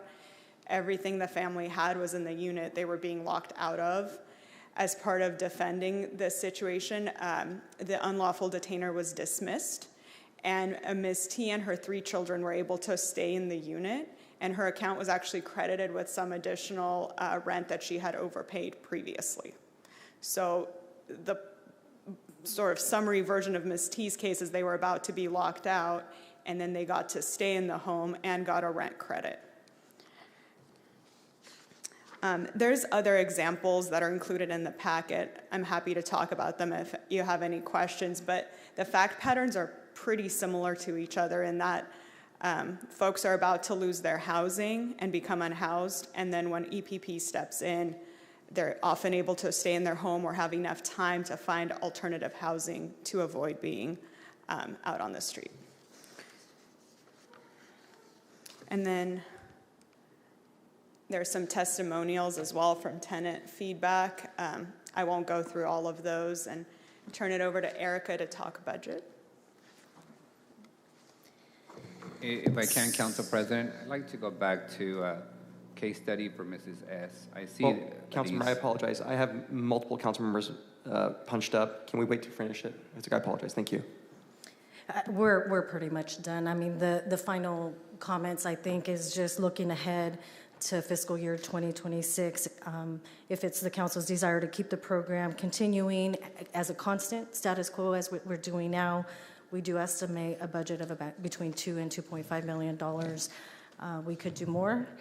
We could do less. It's pretty much at your discretion. So, Erica, can you clarify if that's with or without outreach? I'm sorry? That's without outreach. That's just continuing status quo, what we're doing now. Thank you. So I have Councilmember Maxwell punched up first, but Council Vice President, if you want to go back to that slide and ask that question. Thank you, Council President. Just because I see these quite a bit when it's focused on fixed incomes. You have, there's no slide number here, but Ms. S, she's an elderly, disabled tenant that receives SSI and is on a housing voucher. And in essence, the landlord refused to accept payment from her portion when she had it, and you guys intervened. And in that kind of case, when somebody's evicted, they also lose their Section 8 voucher, correct? Yes, they lose it, and it's incredibly difficult / almost impossible to get it back. And for folks that have that housing choice voucher, they are literally unable to afford housing without it. Thank you. Thank you, Council. Thank you, Council Vice President. Councilmember Maxwell, you have the floor. Thank you, Council President. Most of my questions will be for internal staff. I do want to thank our outside counsel for being here today and for all your great work. I do want to thank Christina, who's not here today, and of course, Erica. I think you all understand and appreciate how important this program is to us on the council. I think it's a priority for all of us, if not most of us. And you spoke to many of the advantages and many of the successes. So I just want to say thank you for all of your hard work. I know you have a really good team behind you, and that clearly, given all these testimonies and the numbers you broke down, that kind of help you've been able to get for so many families. That doesn't even include the kids and some family members. Clearly, in my opinion, been a very successful program. I do want to hear a little bit more about some of these complexities. Even if you take out some of the ERAP cases that we had a lot of when we initiated the program, obviously we don't have those anymore, but to go from 400 plus cases to a little over 100, and to have the budget increase from 1.5 to 2 to 2.5, it seems like we're getting a lot less bang for our buck. So if you could speak a little bit to the complexities, and apologies for being direct, but Are we getting the same value on our outside counsel as when we first initiated this program? I think that's probably a combination. I would say yes to your question right now. You get a little closer to the microphone, please. Absolutely the same value. Absolutely the same value. But because they actually see the complexities, I will have Ina kind of explain that a little bit more. Yeah, and the cases were going really fast during COVID times because ERAP would come through, pay a bunch of rent. Landlords were thrilled, and they were just happy to dismiss cases, let tenants stay, no disputes, generally happy landlords. And so those cases were going really, really fast, requiring little cost per case. Because that is no longer the case, what we're now seeing is severe habitability cases. We're seeing a lot of retaliation, and those cases take a lot more time to work up and to defend the evictions on. We are also seeing some cases regarding immigration discrimination, as well as increased utility costs that could potentially result in discrimination when it comes to individuals who require certain medical equipment to sustain their health. Essentially, landlords are using these as reasons to evict illegally. Okay. Correct. Understood. Yeah. And council member, I think we're also seeing cases, and I don't know if this is a newer trend, where opposing counsel is kicking the cases out further. Yes. Okay. I understand the complexities. Obviously, the hard part for us politically is to justify less work for more money. That will probably be a conversation we'll have more in depth as we get closer to budget. But speaking of budget, city attorney, I mean, I heard a lot of cited success cases. I think you've spoken to the importance of this program before, quoting, we're literally preventing people from becoming homeless. Can we expect to see this in your proposed budget this upcoming fiscal year? Yes, and I don't know if the city manager wants to chime in terms of our discussions that we're having in terms of the budget, but you're going to see it. You're going to see it in the mayor's proposal. Yeah, because I do know, city manager, that this was identified in 2022 in the one Fresno housing plan proposed by the mayor. I think it's probably one of the most cost-effective ways to prevent homelessness, and so I know historically this has been omitted from the proposed budget and added to the council. So I'm wondering if that's going to be the case again this year. So as you know, we are still working on the budget. Still trying to overcome we thought we were in balance about 10 days ago, and then we just got the latest sales tax report, which put us in the red again. However, we usually don't release details of the mayor's proposed budget prior to May.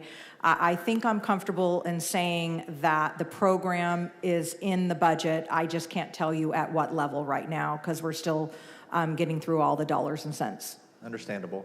I didn't have any other questions, just a general comment to anyone listening or my colleagues that, in these uncertain economic times, these are often the first programs to get cut, but also when they're needed the most. And when we cut them, we often exacerbate the issue and have to spend twice as much the next fiscal year. But I really do appreciate all the great work that everybody's doing towards the eviction protection program. Thank you. Thank you for your time. Thank you. Next up is Councilmember Perea.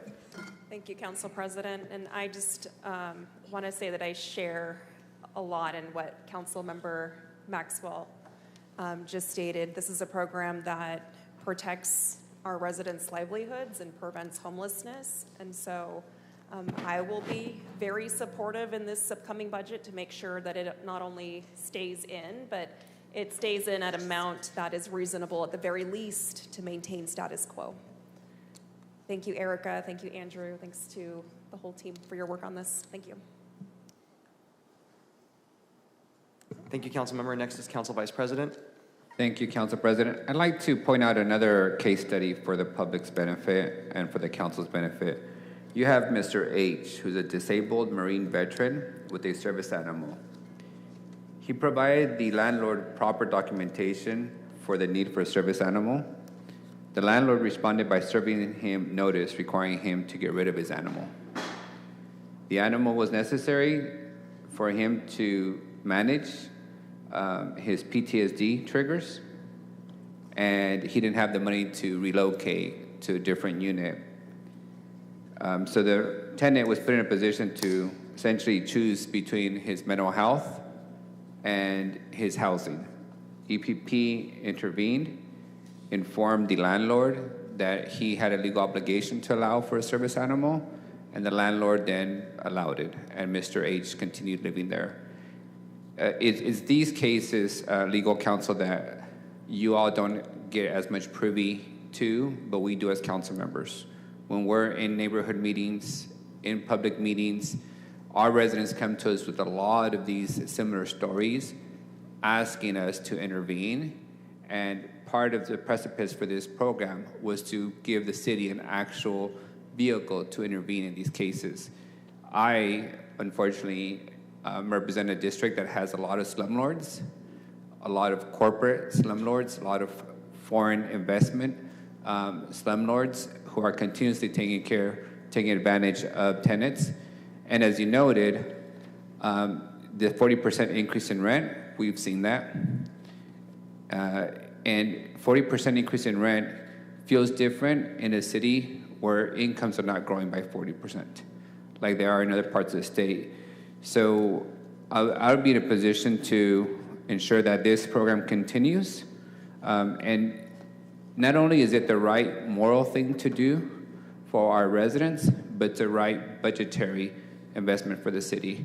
Mr. Phil Sky, we operate our shelters. Is it fair to say that it costs us tens of millions of dollars to acquire a motel, renovate a motel, then provide tenants free housing, free utilities and meals on an annual basis? So the way I'm looking at this program is $2 million to keep hundreds of tenants and their family members from ending up in our shelters that we're in the process of actually closing down and transitioning to permanent affordable housing. So if we don't do the stopgap intervention, then I think this council is going to have to debate whether we engage in a rent control conversation as a city. Because you cannot have a situation where half of your residents are renters, rents increasing by 40%. We are shutting down emergency shelters because we can't afford to maintain them, and yet we do nothing about the biggest escalator in town, which is greedy landlords who are just taking advantage of folks on limited and fixed incomes. So what I would ask my colleagues in the city is, if you don't want rent control, then we better figure out how to continue investing in a program that ensures tenants are protected from illegal landlord actions and this escalating rent that we see in our city. Thank you again. My hope is that you continue to do this work. I recognize that as we get deeper in this process, the cases will be more complex. Landlords will find workarounds and loopholes to, screw tenants. And I'm hopeful that you guys as a legal team will continue to push those cases through and resolve them. Thank you all. Thank you, Council. Thank you, Council Vice President. Next, we have Council Member Esparza. No, yeah, I just wanted to briefly thank the team for their work. It's, we're really making a difference for folks, for tenants, preventing homelessness. The cost benefit of this program has always been clear. We knew it before it was implemented, and giving us the data and the anecdotes, I think makes it abundantly clear. When myself and Council Member Maxwell brought this forward 3-4 years ago, however long it's been, back when his hair was darker, it was politically dicey, and we got it through, and it's great to see it succeeding. Despite the ratio, the gap kind of increasing, still the cost benefit's still very much there, and I want to find a way to continue to fund this. I think if this goes away, we're going to see more homeless folks on the street than we already do now. So thank you for your work. Thank you. Thank you, Council Member. Next, we have City Manager White. Thank you. I actually have a couple questions. So first of all, I think EPP obviously has served our community well, but I have a couple questions because I saw a lot of things about the complexity and the habitability, if I said that right. It was too many syllables. Proactive code enforcement. I'm just wondering if there's a missing element in, I saw the thing about the notice and order about the 153 or however many violations. And and I don't want to go too far down this track because I know you all, for good reason, are very proud of code enforcement. But I think when the council took code enforcement from the administration prior to 2020, you threw the baby out with the bathwater, which was there was a pretty good proactive code enforcement program in place that until you guys got your sea legs, nearly stopped. You know, the person who put together that program is in my office now, and I really would encourage some serious investment of time and energy to learn from somebody who did it before and not be hesitant to be any sort of like territorial between the administration and the council. That's not what I'm talking about, but I think the proactive code enforcement and the shift in priorities of code enforcement, there's definitely been a change, and I'm Speak only more wondering, specifically, City Manager. on the rental inspection program, the registry. I know that code has gone somewhere down that path now, but then came to a stopping point because of technology issues. And I think I would just encourage us to also look at if we can talk about maybe that side, because if we could address more of the, we were talking about the slumlords and the habitability, right? There was a whole anti-slum task force before a set or whatever it's called, where we were really putting a lot of attention on the slumlords with the ones with the 150 plus violations, and there was a lot of work done on that under previous administrations. And perhaps we could go back and see if there's anything that's not being done now that could, if there's anything worth value, which I think there is, that could maybe be reinstigated, that could help on the habitability cases, which could then make some of these other cases less complex, which could maybe mean we could get a little bit more bang for our buck because they're not as complex. So I would just encourage if we could maybe have that dialogue offline and get in the room together, if there is a willingness to acknowledge that, not acknowledge, but maybe just have the conversation that we can go back and look as to how that was run before and see if there's anything that can be added to what you all are doing now.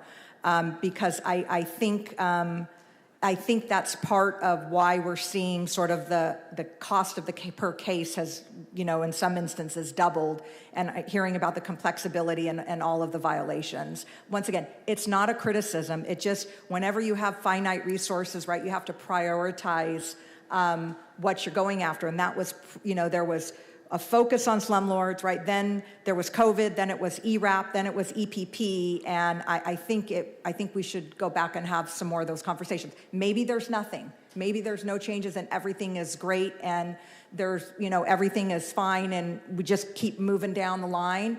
But I think there might be a couple things that could maybe improve. I think I'd be open to having that conversation. I don't know enough to speak on it intelligibly. I think the two issues are definitely coupled. How much time passed between when the rental inspection program was passed and the city council took code enforcement under its wing? Had to have been less than 2 years. About 2.5. Probably, yeah. The rental inspection was 2017. It was passed, but then to get it got up and running took a little bit of time to get it running. So Kelly Furtado in my office is the one who worked on that and is a wealth of knowledge and helped put it together in structure. And we've talked about getting together, and I think everybody's just been busy. I really think we should have that conversation, force ourselves to have that conversation. And once again, if we don't change anything, that's okay, but I think it'd be worth it. Good. Thank you, Councilmember Richardson. So this has very recently become a passionate point for me. My cousin, we'll say Tina, was evicted under circumstances that we can debate a different time from where she was living in an apartment with her 3 children with special needs. She was then living at the Motel 6 on Shaw 99 for about $100 a day, unsustainable, right? Now, my cousin was recently relocated into apartments that are in a negligible state of repair. And we've seen this throughout her adult life, that she's lived in places, unfortunately, that she can afford, where the landlord has kept the place in a poor state of repair, and we haven't seen them held to account.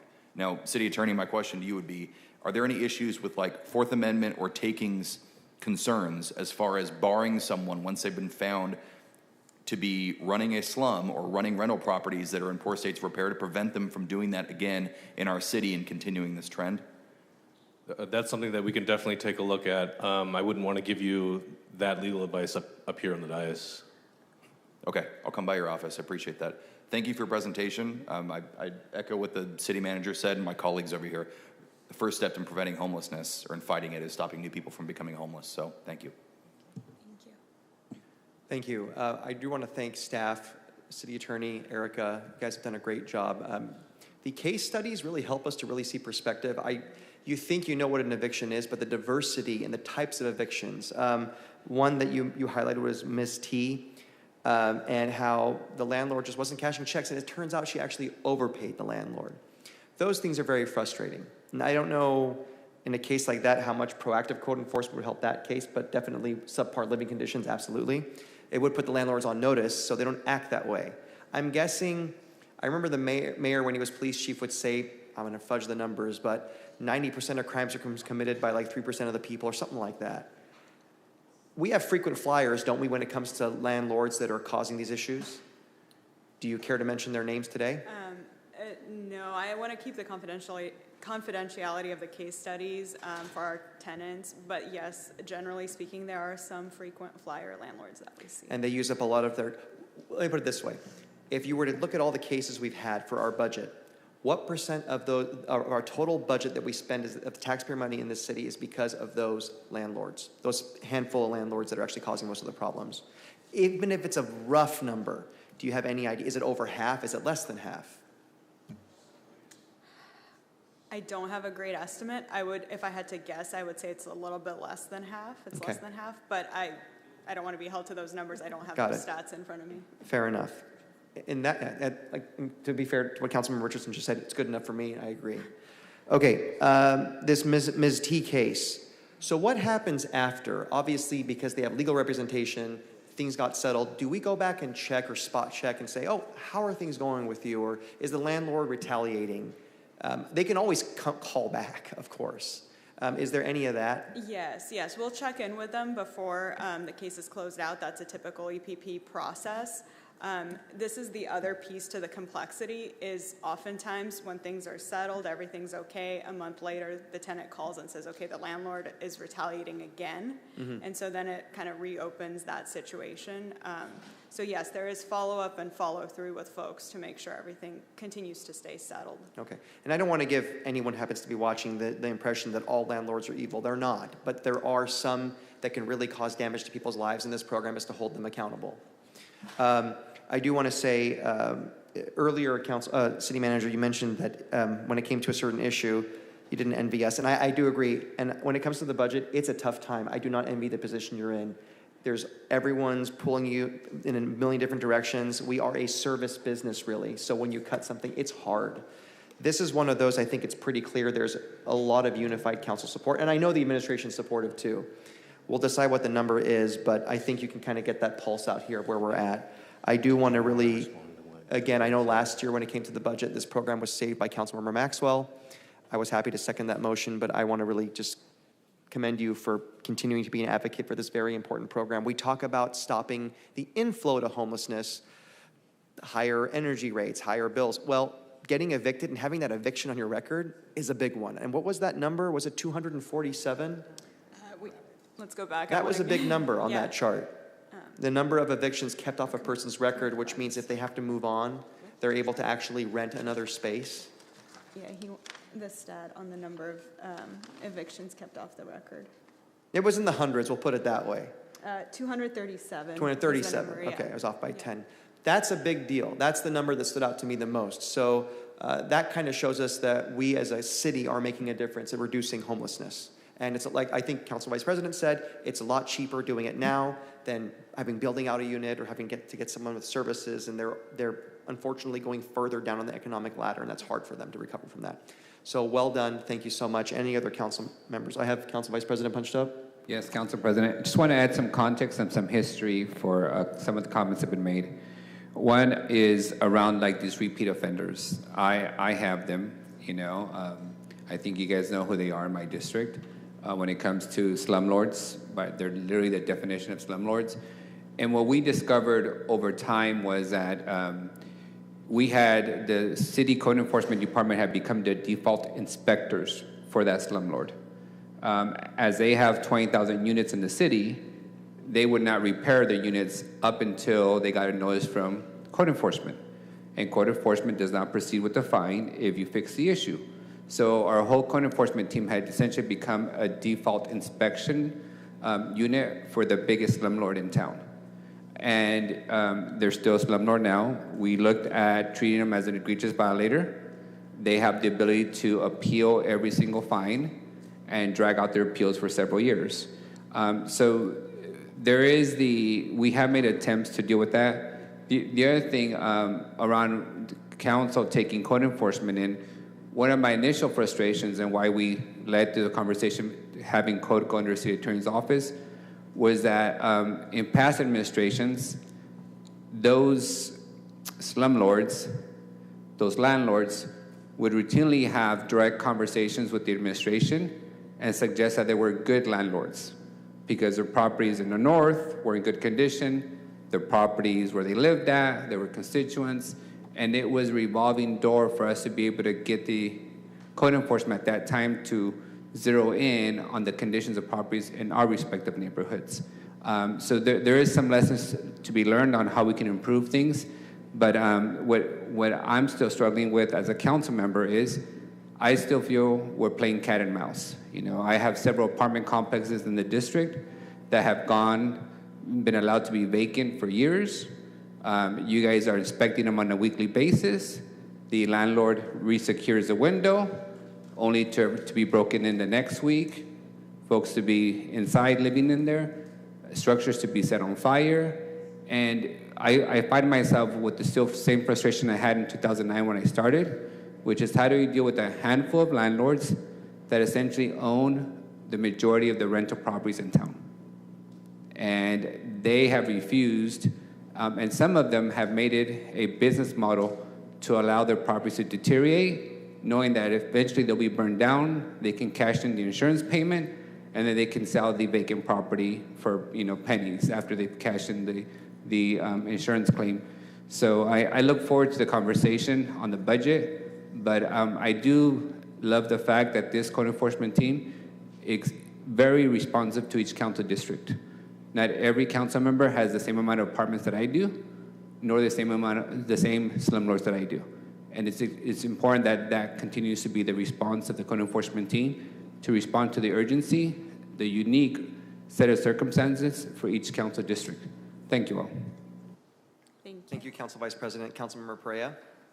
Erica, I keep hearing terms slumlord and frequent flyers. Can you tell us who these individuals are for the benefit of the public? We'd like to know. Yeah, let's just do it. These proceedings are public. Yeah. Okay. Well, we do publish an asset report every Friday on the website, and so there is information there. Erica, in my district, who's the biggest landlord that's a problem for you? JD at Homes. JD Homes. Hovenetian Homes. They are also, they create a complicated situation because they do have some people who respond right away, but it's like we're their property manager, right? We have to go and tell them, you've got this thing wrong, you got to go respond and repair it. They do, and then that closes the case, but then another one pops up, and it's just constantly chasing them. So they are indeed an issue, a problem. But with respect to the really bad ones, and to your point, Councilmember Richardson, the ones that are slumlords that we have worked with them over and over, and they just don't bring their homes up to standard, we will assess them for receivership. And we could petition the court for receivership, which basically gives the court the authority to take that property and put it into the hands of a receiver who will incur whatever expense they need to hire contractors to bring that property into compliance, and then at the end of the case, sell it, recover all their costs, and whatever profit is left over will get returned to the property owner if there's any. That is the last resort, and we've had to do that a few times. Yeah.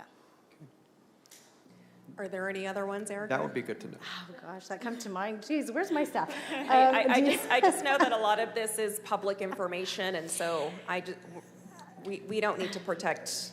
Let me see if my staff These is texting me, because individuals. that come to mind, like, definitely Hovenian comes to mind. And we'll wait. I think I asked for this once before, and I kind of beat around the bush with it. You have the biggest cojones of all of us, so I admire you for just pushing for it, council I member. hear that often. No, you're right. We should know. The public has a right to know who these people are, because we talk about scrambling for funds for this important program. If one or two people are causing a big chunk of public funds to be spent, they need to be called out for that. Right. Who do we got? I'm asking my staff as soon as they pop up, because I don't want to name someone inaccurately. I would add, for the benefit of the public, recently some apartments in my district have been purchased by Chinese investment firms. I was just They gonna doubled the rent, they stopped making improvements, they cut garbage services, and then the whole complex goes to, the crapper. And it's been a difficult time to track down the human being associated to them, because they use a lawyer and now lay as their face of the company. So 2 companies come to mind, Meganova and Giganova. They come into our town, they purchase a whole apartment complex, give everybody an eviction notice, and then you end up with a lot of people who are facing an eviction. Under the former laws, that was completely legitimate. You could do that without giving any explanation about what type of renovations are you going to do, how many permits are you going to pull, things of that nature. The laws have recently changed, which actually adds to some of the complexity of our cases, and it requires these new owners and landlords to do a lot more when they come in and buy a piece of property. Can you repeat those names? What was it? Meganova and Giganova. So what we're going to do is, if another council members have questions, what we're going to do is we're going to go to 3B. If you get more, we'll come back, but I just see Councilmember Richardson's punched up. Question from the council vice president. Did he leave? Okay. Are we interested in looking into like citizenship checks for landlords?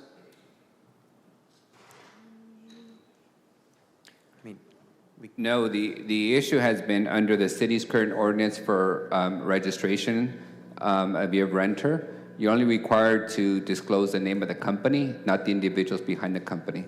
So these companies tend to be limited liability corporations, and it's really difficult to track down who they are, to an actual individual in charge of them. For me, it's not about who owns them. It's about the fact that they're not being responsive to maintain their properties, and they're completely cutting services and deteriorating the property. Okay. Less that the company's based in China and more. Don't care about the origin of ownership. I care about their operation in the city. Okay.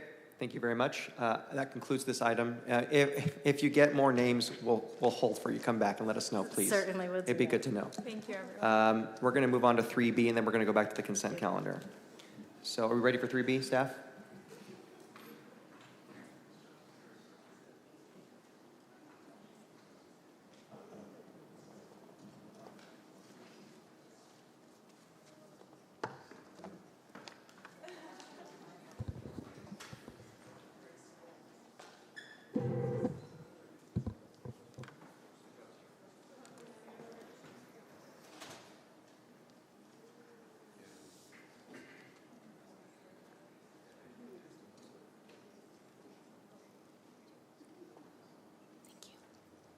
Okay, no, we're ready for you. All right. Thank you so much for waiting. Good afternoon, Council President Carbasi and council members. My name is Andrea Aguilar. I'm with Public Works and Transportation Planning. Today we're here on the Fresno Active Transportation Plan update.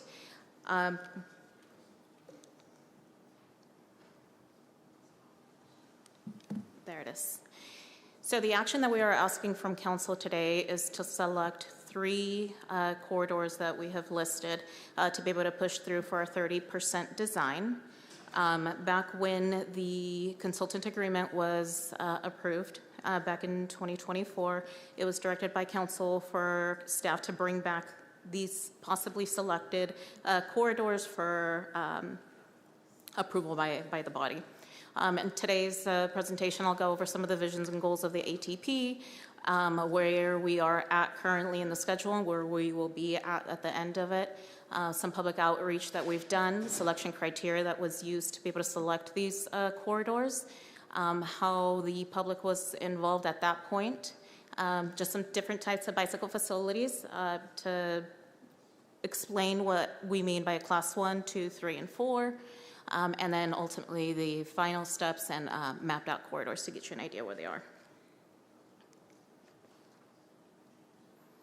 Okay, so City of Fresno Active Transportation Plan update. So I won't read the whole phrase there with the vision, but the idea of the Active Transportation Plan is a well-connected network of pedestrian and bicycle facilities throughout the city that is a network that's focused on safety, connectivity, equity, education for all ages and abilities.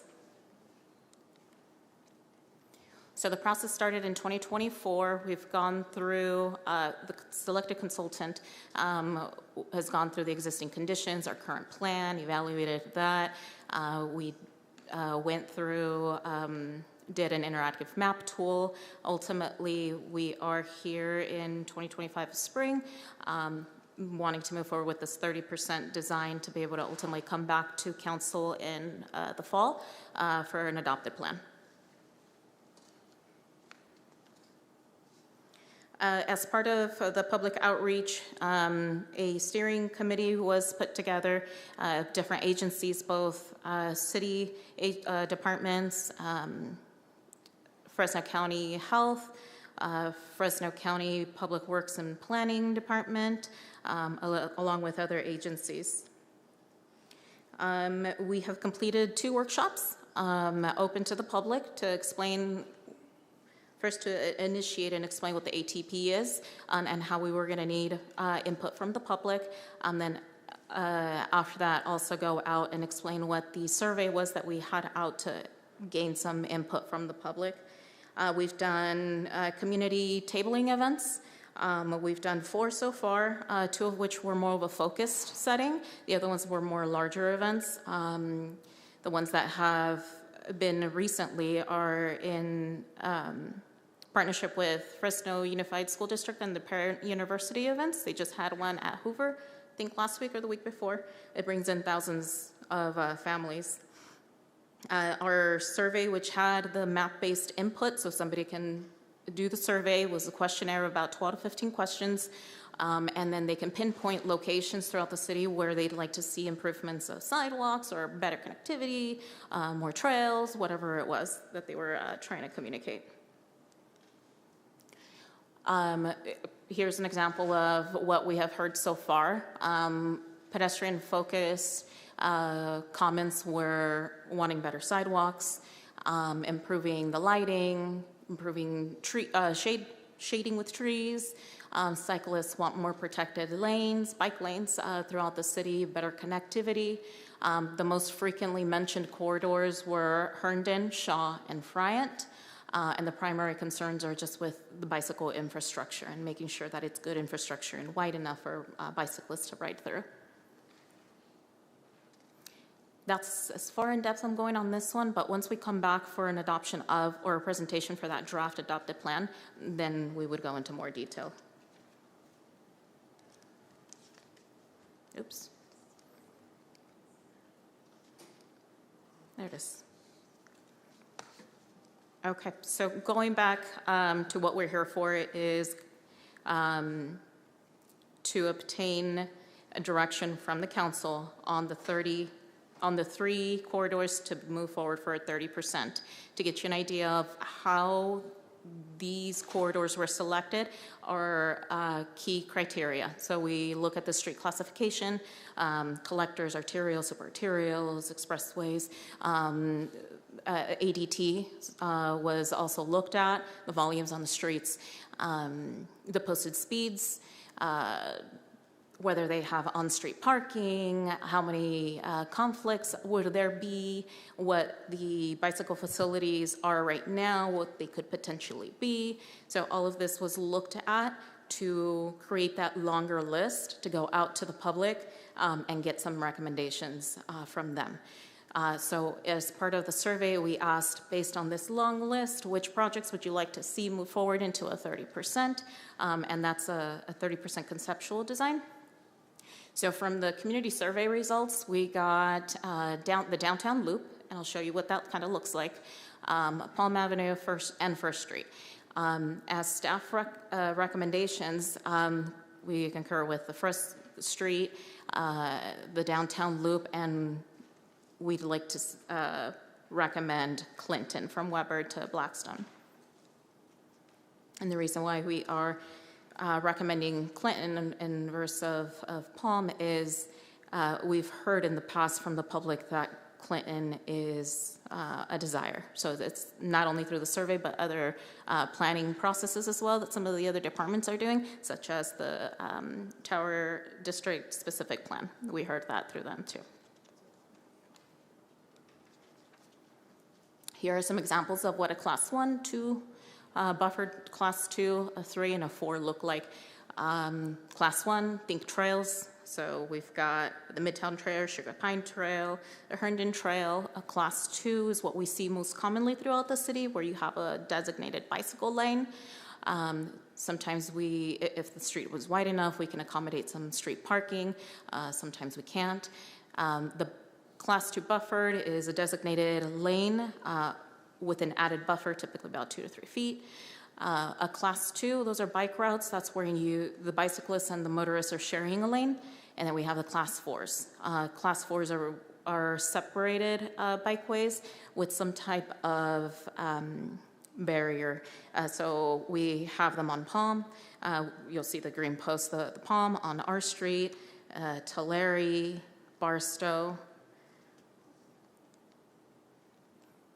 All right, so this is a map showing those corridors that we went out to the public with, and this is their placement throughout the city.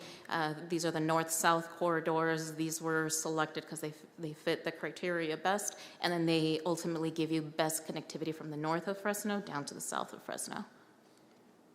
Similarly, here is our east and west connectors. Now, I want to be clear that we are proposing bicycle facilities or analyzing for bicycle facilities throughout the whole city, but these are the ones that are being highlighted. Here's the downtown loop.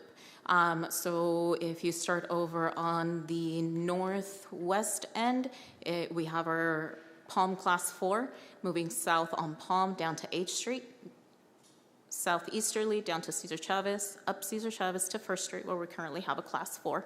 And then north to Belmont, where a portion of Belmont has a Class 4 as well. And as an example, here's a 30% conceptual design. It gives us enough information to be able to move forward and places the city in a better position when going out for grant funding. It gives us an idea of, or better idea of what the cost estimates would be for the segment they would be looking at. Okay. So just to recap, the next steps would be direction from council on the 3 selected corridors to move into a 30% conceptual design. In addition to that, in the next coming months, we'll have a couple of more pop-ups, community events, a workshop, steering committee meeting, and ultimately incorporate all the information into the draft plan, which would come to council for adoption, estimating here in fall of this year. Thank you so much. Just one quick question before we go to the council. How time sensitive is this item? Is it time sensitive at all?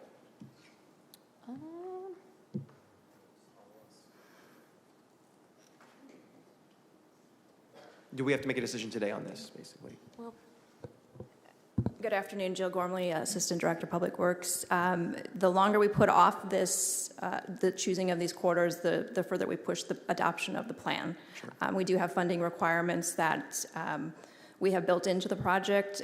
We need to meet those as well to expend those funds. So let me put it this way, Jill. I have been communicating with Laura Gromas, who's an ATAC chair and my constituent, and she brought up some good points. She's very supportive, brought up some good points that got me thinking, now I want to meet with staff. This is just me as one council member to go over a few things. Would 2 weeks, would the next meeting be too late? No, I think that's fine. Okay, that's my recommendation. If council wants to continue talking about it, that's fine, but I'm going to request we actually move it to the next meeting. I'm supportive of tabling to the next meeting, but I do have a couple questions that staff maybe can prepare for the next meeting. Okay. Thank you.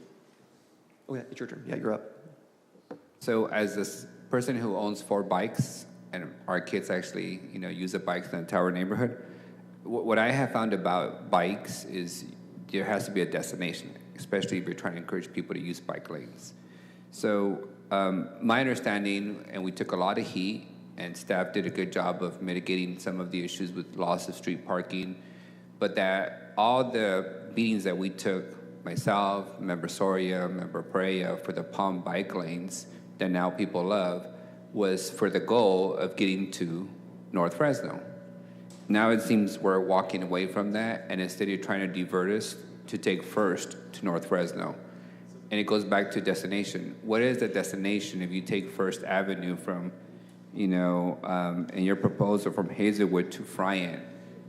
Are you really envisioning kids to go to Kaiser on bike lanes? I mean, the whole idea was to get us connected to Woodward Park, to River Access, yes, we have to deal with the county Fig Garden point. So just food for thought. I'm still trying to understand why we're going to a whole new street that we never discussed in First Avenue versus the one that everybody has been knowing was going to be the destination for north to south. Secondly, on the bike lanes, Clinton, from your proposal, part of Clinton is a truck route. That makes me uneasy. We've discussed this in the past. Diesel trucks and bike lanes don't go well together, especially as you get to some of these, areas where we share county roads with the county and their city county. The speeds of those trucks, Clinton does have quite a bit of industrial businesses towards the west. They get pretty fast in speed, and they suck you in with the wind that they generate as they go by. So I'm concerned about Clinton. I'm also concerned with Clinton as you get to the interior of the city. I know it's been Councilmember Pereira and Esparza have been talking about the safety issues on Clinton, and I believe Van Ness. Don't call me in the intersection. But it seems already Clinton is a place where high speed is a given. Bike lanes do slow traffic down. I just want to be thoughtful about whether we're improving safety or potentially making it more difficult. The others, downtown loop, I think it's obvious. That seems to be an easy one. I would just caution staff with the ultimate plans around 8th Street. If producers follows through with building a parking lot across from the current facility, and that be the primary entrance and exit to all their diesel trucks, how would a bike lane interact with that kind of intersection? My understanding was that 8th Street was supposed to go, bike lanes were going to go from Palm to 8th Street and then downtown. They're never going to go north of that intersection, north of Producers. So just, I want some clarity on that fine level of detail when it comes to that portion of the downtown loop. Other than that, I know it's one of those things that everybody has an opinion on bike lanes. As I tell my residents in community meetings, what I've learned as a council member is everyone wants us to slow traffic down in their neighborhood and speed it up in someone else's so that they can get to work and school faster, but they want to make sure that their kids can play outside on their bikes in front of their houses. So I always remind residents that somebody else's neighborhood is, needs to be taken care of too. So I look forward to details in a couple of weeks, but if we're going to go away from the Palm conversation, I think that's a significant decision point for us. And First Street does have a couple of public facilities. I think the fire station is there on First. And I think there's a couple of other industrial businesses around that corridor on the southern side of the city. Thank you. Next is Councilmember Maxwell. Thank you, Council President. Thank you for the presentation. I do appreciate all the thought that you and the team have put into this. Obviously, bike lanes, especially protected bike lanes, are a big priority for me and a lot of the other council members. I know in the survey you were referencing, a lot of folks brought up Friant Avenue. I know this is my colleague, Councilmember Richardson's district, but at least anecdotally, I feel like I hear about so many fatalities and accidents on Friant. Why is that not part of this proposal? So I'd like to clarify that we are proposing other facilities throughout the city. So it's not like there isn't a planned facility, I believe, now existing on a portion of Friant. So there's still plans for that. It's just unfunded. No, not necessarily funded. It's just not one of the priority areas that has been identified by the public. And it could be because we've seen some infrastructure go in and some safety countermeasures been done there. Well, let me stick to my district on Barstow and Ashland Avenue. Last year we did Blackstone to Fresno State Campus, Class 4 protected bike lane. For the edification of folks watching from home, Class 2 bike lane is paint on asphalt. Class 4, you have, I always forget the name. The bollards. The separation, so the what do you call the little flexible bollards? You have sticks coming out of the ground that separate Sticks the out of cars the from the bikes.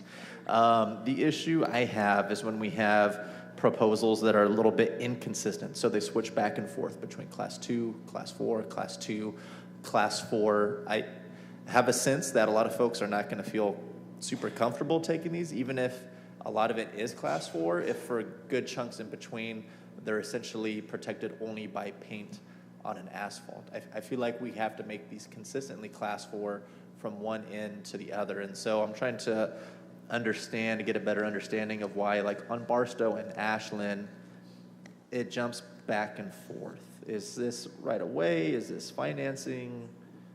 What are the issues here? So typically, it is sometimes just the real estate, right? It's how much space we have to be able to put a Class 2, a Class 4, or a Class 3. And yes, we sometimes it does go back and forth. But creating a space does increase the safety. So even if it is just paint on the ground, it is a level up to what it could be. Do you have a way to quantify how much safer that makes bicyclers? There is. I just don't have the information right now. Unless you know it off the top of your head. That's okay, but I guess what I would like to know the answer for Assistant Director Barstow and Ashland. Let's talk about Ashland. It goes from proposed Class 4 in District 1, and as we come into District 4, it becomes a Class 2 bicycle lane. Can you speak as to why that is? As Andrina was stating, we're trying to work within the existing right-of-way, the curb-to-curb distance. A Class 4 requires a minimum of 10 feet to get the bike facility and then that painted or that bollard buffered. That may involve giving up parking. That's a conversation that we always need to have. Is there on-street parking on East Ashland? I don't know that one for sure, but just in general, that's why you see going back and forth or not doing a Class 4 in lieu of a Class 2. If there's a lot of driveways along a corridor, that prevents the purpose of the Class 4, putting that division there, because we're breaking it up so often, and then it becomes issues with visibility for people using the driveways. So in general, that's what we're looking at when we're looking at between a Class 4 and a Class 2. Well, it sounds like this is going to get continued, so I would like for the opportunity to touch base between now and the next council meeting as to the significant differences between West Ashland and East Ashland that prevent the full street from being Class 4 as proposed in this model here. Sure. And to follow up, bike facilities of any sort increase the safety to 35, or reduce collisions 35 to 45%. Repeat that, Assistant Director. 35 to 45%. The whole sentence? Some sort of bike facility, whether it be a Class 2, Class 4, they reduce bicycle collisions 35 to 45%. So there are certain provisions that we have to meet in order to classify something as a Class 4 bike lane. But is there anything preventing us from not following the exact measurements and creating our own Class 5 that's a little smaller than a Class 4 but still has some bollards sticking out of the ground and adding some additional protection? What's preventing us from doing that? Like, why do we have to meet these defined standards? as to what a class 4 is. Why can't we say it's not 10 feet, it's 7 feet, but we're going to add bollards and it's better than a class 2? So we are, in anything that we do in engineering, we have our manual of uniform traffic control devices, and so we are trying to follow those procedures and those processes. We want to create a facility that's comfortable for people. If we are reducing that 10 feet to, say, 8 feet, then we're getting a 3-foot bike lane, a 3-foot buffer. You know, that's not anywhere where anybody's going to be able to ride their bike. So we want to make sure that the facility is adequate and comfortable for somebody to ride, and then that buffer is also providing a level of comfortability for the riders. Okay. Well, let's touch base on this, Assistant Director, and I would like to know, surely there are some areas in East Ashland that qualify for Class 4, and if there's some opportunity there, I'd like to discuss that as well. And I think that would be part of what comes out of this 30% design. You know, we're thinking that it could be Class 2. Maybe there is a potential for Class 4 in some of these locations, and that's what this design really does. It lays out what we can and cannot do, or what's feasible along these corridors. But aren't you asking us to pull the trigger for designing a Class 2 instead of identifying potential areas that could be a Class 4? Well, actually, when we get into the design, we could say, well, this section is Class 2, we can do Class 4 over here. Do we want to do that? Maybe I could get a broader sense ahead of that of areas that might be qualifying for Class 4 before I'm asked to pull the trigger. Sure. I Yeah, appreciate we can do that. Thanks. So I just want to really compliment staff on their work. I know it can get frustrating because you do all this work, you come to the council, and then it's our process to take all the input we get from the public, and then we ask you to postpone the item. It's not meant as lack of acknowledgement for your hard work, and I look forward to, in the next couple of weeks, meeting, getting better versed in this item, and sharing some of the feedback I got from Laura and some other folks. I'm sure we're going to get to yes when this item comes back. So I'm going to make a motion to postpone this item to the next regularly scheduled council meeting. I'll second that. Thank you, Vice President. Is there any discussion? Can I add one more comment before we take a vote, Council President? Yes. Just want to reinforce for the staff and for the public that when we discussed Palm Avenue as a North Fresno, South Fresno connection point, a lot of it relied on the concentration of schools.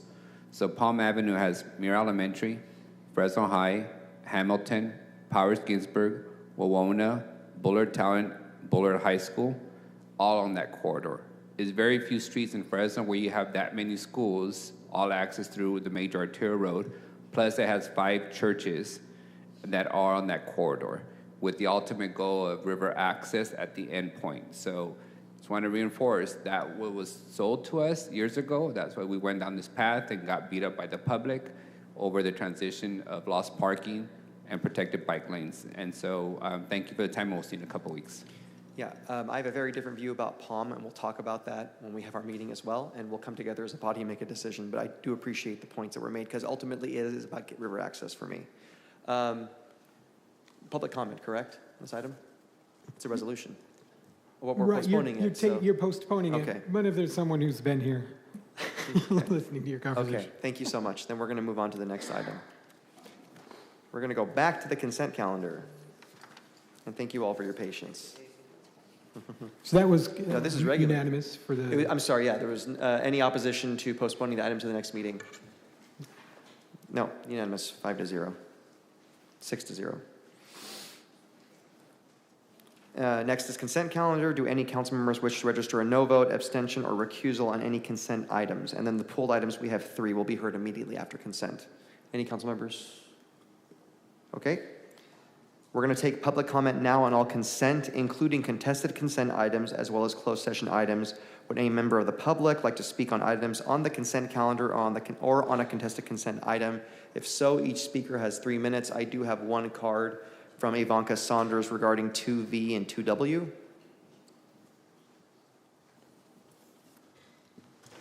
Oh, that's good. Thanks. Thank you. My name is Ivanka Saunders with Leadership Council for Justice and Accountability, and I wanted to make comments on 2 different items. The first one for the South Central Community Benefits Fund, item T.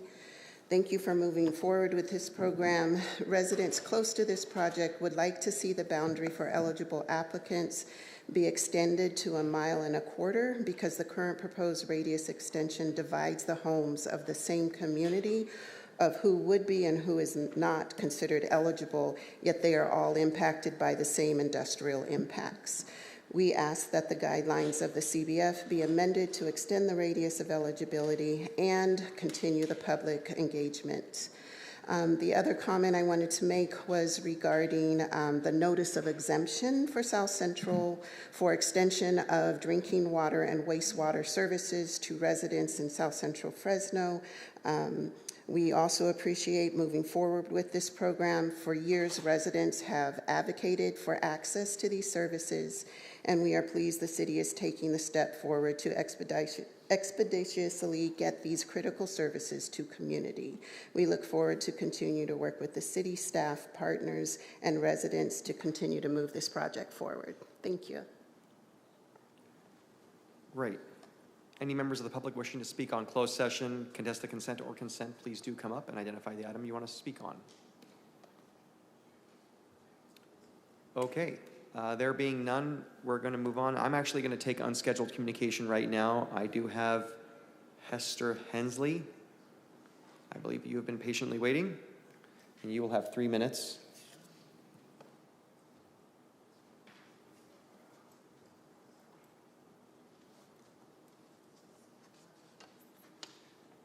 Good afternoon. Thank you, Council, and to my city councilman for District 3. I had a lot of concerns. This reason I'm here, I have a lot of concerns. Way back a couple of years ago, I seen my councilman out at Valley Children's Hospital contesting the CEO out there, and I was concerned about that, and it kind of questioned my mind.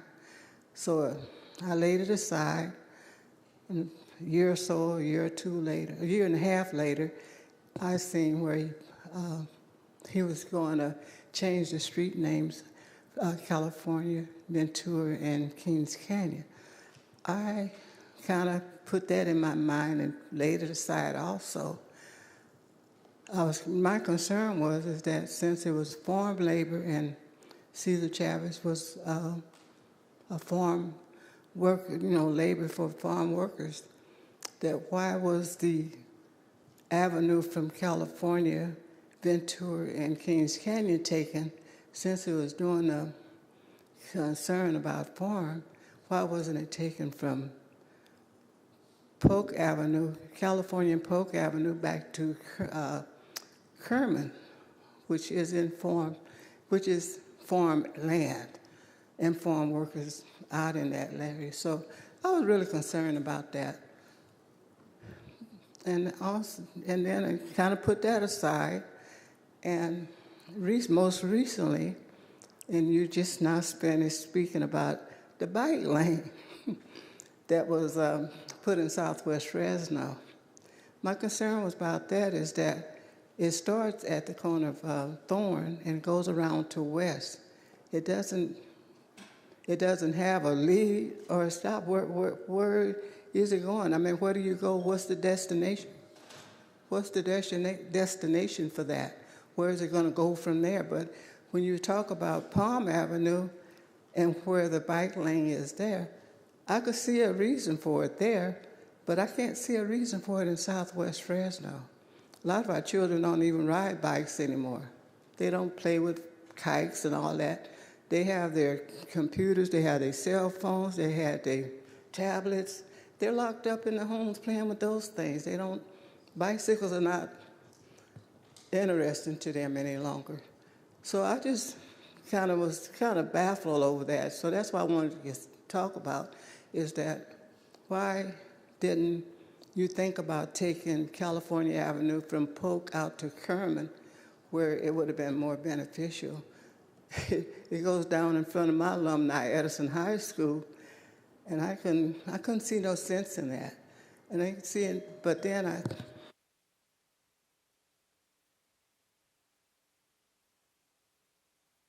We have a couple of cards. We have Erica Leonard. Erica, are you here? Okay, Ruben Nieves or Neves? Ruben's not here. Sheila Scott. Oh, Come on up.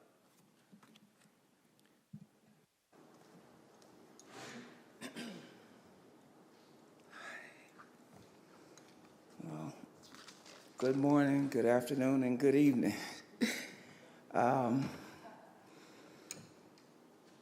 To the mayor in his absence, to the council and staff. My name is Sheila Scott, and today is my 66th birthday. I came to bear gifts. I'm killing 3 birds with 1 stone. I would like to thank Pastor Lewis and many volunteers with assisting me with the removal of the cars from my backyard that took place February the 21st, 2025. Thank you cards will be mailed out later. However, recently I experienced something out of the twilight zone. I applied for the Senior Exterior Home Program, was approved, and then the contractor came out and said I was disqualified for whatever reason. I am a senior citizen and owner of 1 home. I applied for a loan because I wasn't going to be detoured for the upgrade, and only to discover that the city of Fresno had a lien out on my home that I paid for and finished paying for in 2011. So I owned it free and clear. On that property, it went back to 2023 for $52,000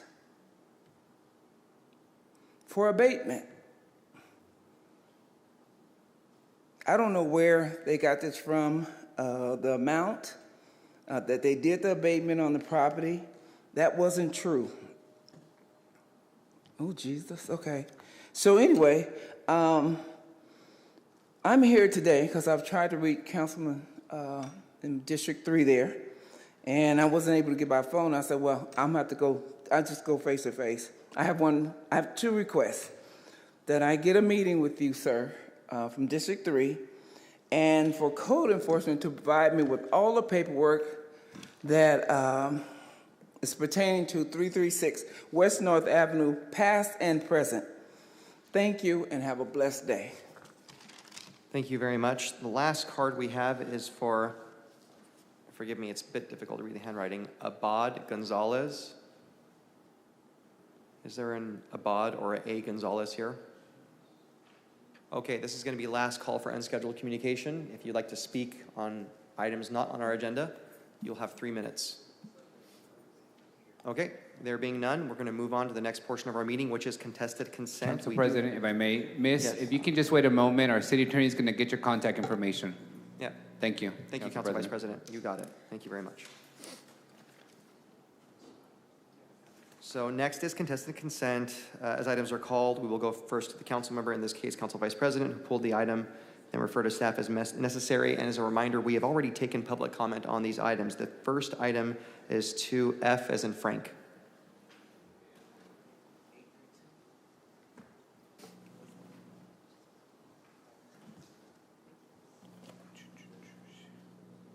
Council, City Manager, as you know, I asked City Manager level qualitative questions. So when I read this item, a few things popped into mind. For the purpose of and the benefit of the public, this item will essentially allow the city staff to proceed with an auction for equipment, material, and property that we do not have a specific purpose for as we execute the project on McKinley and Blackstone, correct? Correct. And this includes bulk material that's used for construction. So the question I had for staff is, will the city have an opportunity and the city intend to bid for some of these raw materials that we use on a daily basis for road improvements, landscaping, a public right-of-way, of parks, or are we simply just gonna let the auction to proceed and, skip out on the opportunity of getting some of this raw material and equipment for a good price? Sure. Austin Bain, licensed professional engineer with Capital Projects Department. So the city departments are welcome to take part in the public auction if interested in the excess items as well. Correct. So that's more of a question for, I know the city's allowed to participate. What I'm asking the city manager is, does she intend to have her departments actively participate given our budget situation we find ourselves in? Why would we not actively try and secure this material? Yeah, if I had my way, we would have just gone in and done some bargain shopping at this location. That is actually what I wanted to have done. And so Nick Messia, Assistant City Manager, who's also Interim Capital Projects Director, is very clear that I want to take advantage of any fire sales. Unfortunately, because of the funding source, we have to put the property up for auction. Nick oversees both capital projects and public works, and I've made my preference clear that if there are any materials there that the city can use that is going to be sold pennies on the dollar, I want to make sure that we're taking advantage of that. So as soon as we get the auction date, we will make sure that Scott and his team and any other folks within the city where there's appropriate, where there's materials that we should be that we can be interested in, that we take a look at that. And that includes equipment, right? I mean, there's some pretty heavy equipment here that's, you could get pennies on the dollar, and it's equipment that we on a daily basis utilize. Correct. I do, on the equipment, we do need to just check in on our purchasing, to make sure that we're following like our procurement process, because as you know, normally we have to go out to bid for purchases and take low bids. So we'll coordinate and make sure we're following all the proper process. But if there's stuff that we can get at bargain basement deals, I want to make sure we're taking advantage. Great. Can we get a memo when this is resolved to inform us if we did acquire any of the material? Yeah, could you guys make sure you follow up with Nick to put that on his to-do list? Thank you. Thank you. Motion to approve. Second, a motion by Council Vice President, second by Council Member Perea. Any opposition? There being none, motion passes 6-0. We're going to move on to item 2L.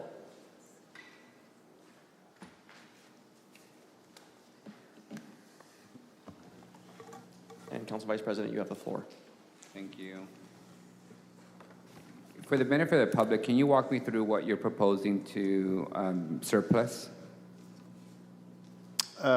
Yes, so this is an item that I bring before you for a proposed street vacation for a portion of Golden State Boulevard, which is on the southwest side of Golden State Boulevard. It's roughly a 19-foot wide strip by 375, and it is owned by fee by the city. We acquired it by a relinquishment from the state, and we are required to go through the Surplus Land Act. I'll defer to our real estate supervisor. She has better knowledge on that process, if you wish. Yes.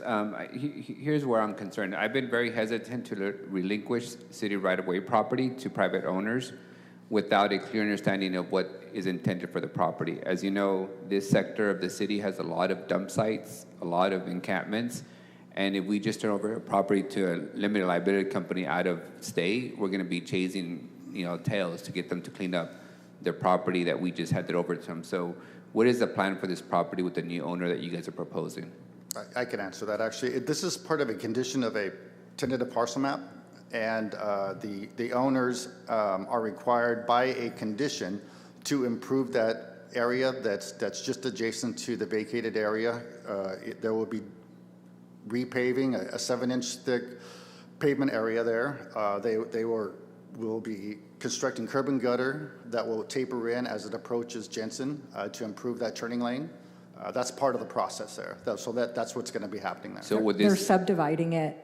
It's going to be a subdivision, 4-lot industrial subdivision, and also this owner is local, very, very local. It's the Shahadis. Yeah. When do they plan? When would they actually execute their plans? I tried to reach Mr. Shahadi today. He's unfortunately out of the country until next week. I did speak with his engineer, and his engineer informed me that they're very anxious to get this process done. So they would have liked to done it already. So what do they have a permit in the queue? They they have a parcel map in the queue, and they also have street plans that they're preparing as well as a part of this whole project. So part of the things that will allow for the parcel map to record and allow them to subdivide this land would be to comply with the conditions, which the two conditions that are left would be to allow for the street vacation to go through, as well as construct those improvements. Okay. And if we approve this today, at what point do they take ownership? It would be at our whim. So you would approve the resolution of intent. We will set the public hearing. You will vote at the public hearing. We can hold that approval, and we can hold that recording date until they actually comply with the improvements. So we have control of that. Okay.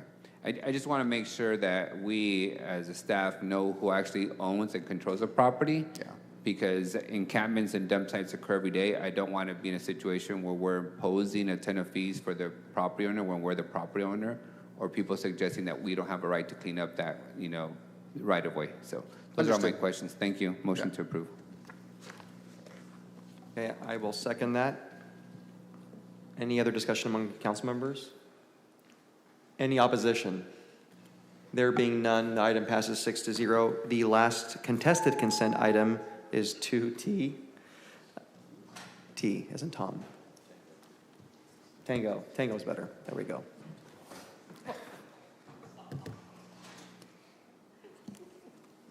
Council Vice President, you have the floor. Thank you. 2T.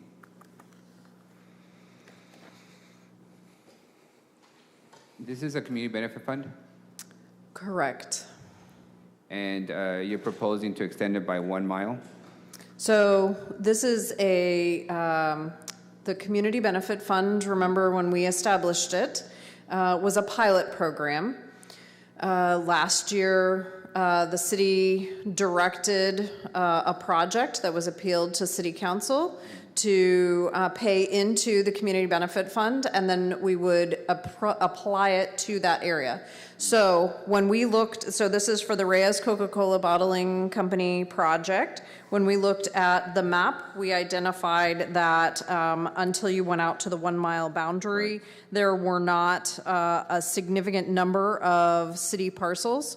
And so our priority is to start at the 1 mile boundary rather than starting at the 1/4 mile, 1/2 mile, 3/4 mile like we did with the prior one. So our recommendation is to start in phase 1 with all city residences within 1 mile of the development. There are 13 before we would move on to county residents or county residences at the 1/2 or the 3/4 mile. My only question, Director, is are we clear and are we informing as this part of, in this particular item, not the old settlement, is this going to be counted as taxable revenue or revenue? Are we going to 1099 recipients of the benefit if they receive this grant from the city? So the city cannot advise someone receiving these funds if it is taxable or not taxable. So in discussions with our finance department, it is provided, the 1099 is provided on all of these, and then it is up to that individual to determine with their tax professional whether or not it is a taxable fund that they have received. In our communication, when we enroll participants to the program, are we clear up front that we're going to 1099 them? So what we have done when participants have asked about the tax implications, we have advised them of that. We are adding an acknowledgement to the application to ensure that they're all aware that they will receive one, and then it would be up to them to determine whether or not they needed to file. Just want to make sure we do that very clearly up front so that when they get 1099, they don't complain to us that they were not aware. Yes. Those are all my questions. Motion to approve. Thank you. Motion by Council Vice President, second by Councilmember Perea. Any more discussion among council members? Any opposition? Motion passes 6-0. Thank you, Director. I will, just one moment, I'm sorry, Council. Is there a motion to approve the balance of the consent calendar? So moved. Thank you, Councilmember Maxwell. Is there a second? Second. Second by Councilmember Richardson. Any opposition? There being none, motion passes 6-0. We want to keep you on your toes. As if budget hasn't done that already. Okay, and I believe now we're going to move on to closed session. City Attorney? Yes, sorry, Council President, I might have been out of the room, but did we call for public comment on this already? On closed session? That was earlier, yes. Okay. So we've already heard item A. So item B, conference with legal counsel, existing litigation, CMG Construction Management versus City of Fresno. Item C, conference with legal counsel, existing litigation, Park 7 LLC versus City of Fresno. Item D, conference with legal counsel, existing litigation, City of Fresno versus Building Healthy Communities. Item E, conference with legal counsel, anticipated litigation, 1 potential case. Item F, conference with legal counsel, anticipated litigation, 1 potential case. We may have reportable items after closed session.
to everyone's.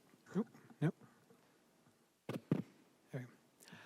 I'd like to thank everyone for joining our meeting today. There will be no announcements from closed session, and closed session adjourned at 4:27. The meeting is ended. Thank you. See you all on April 10th.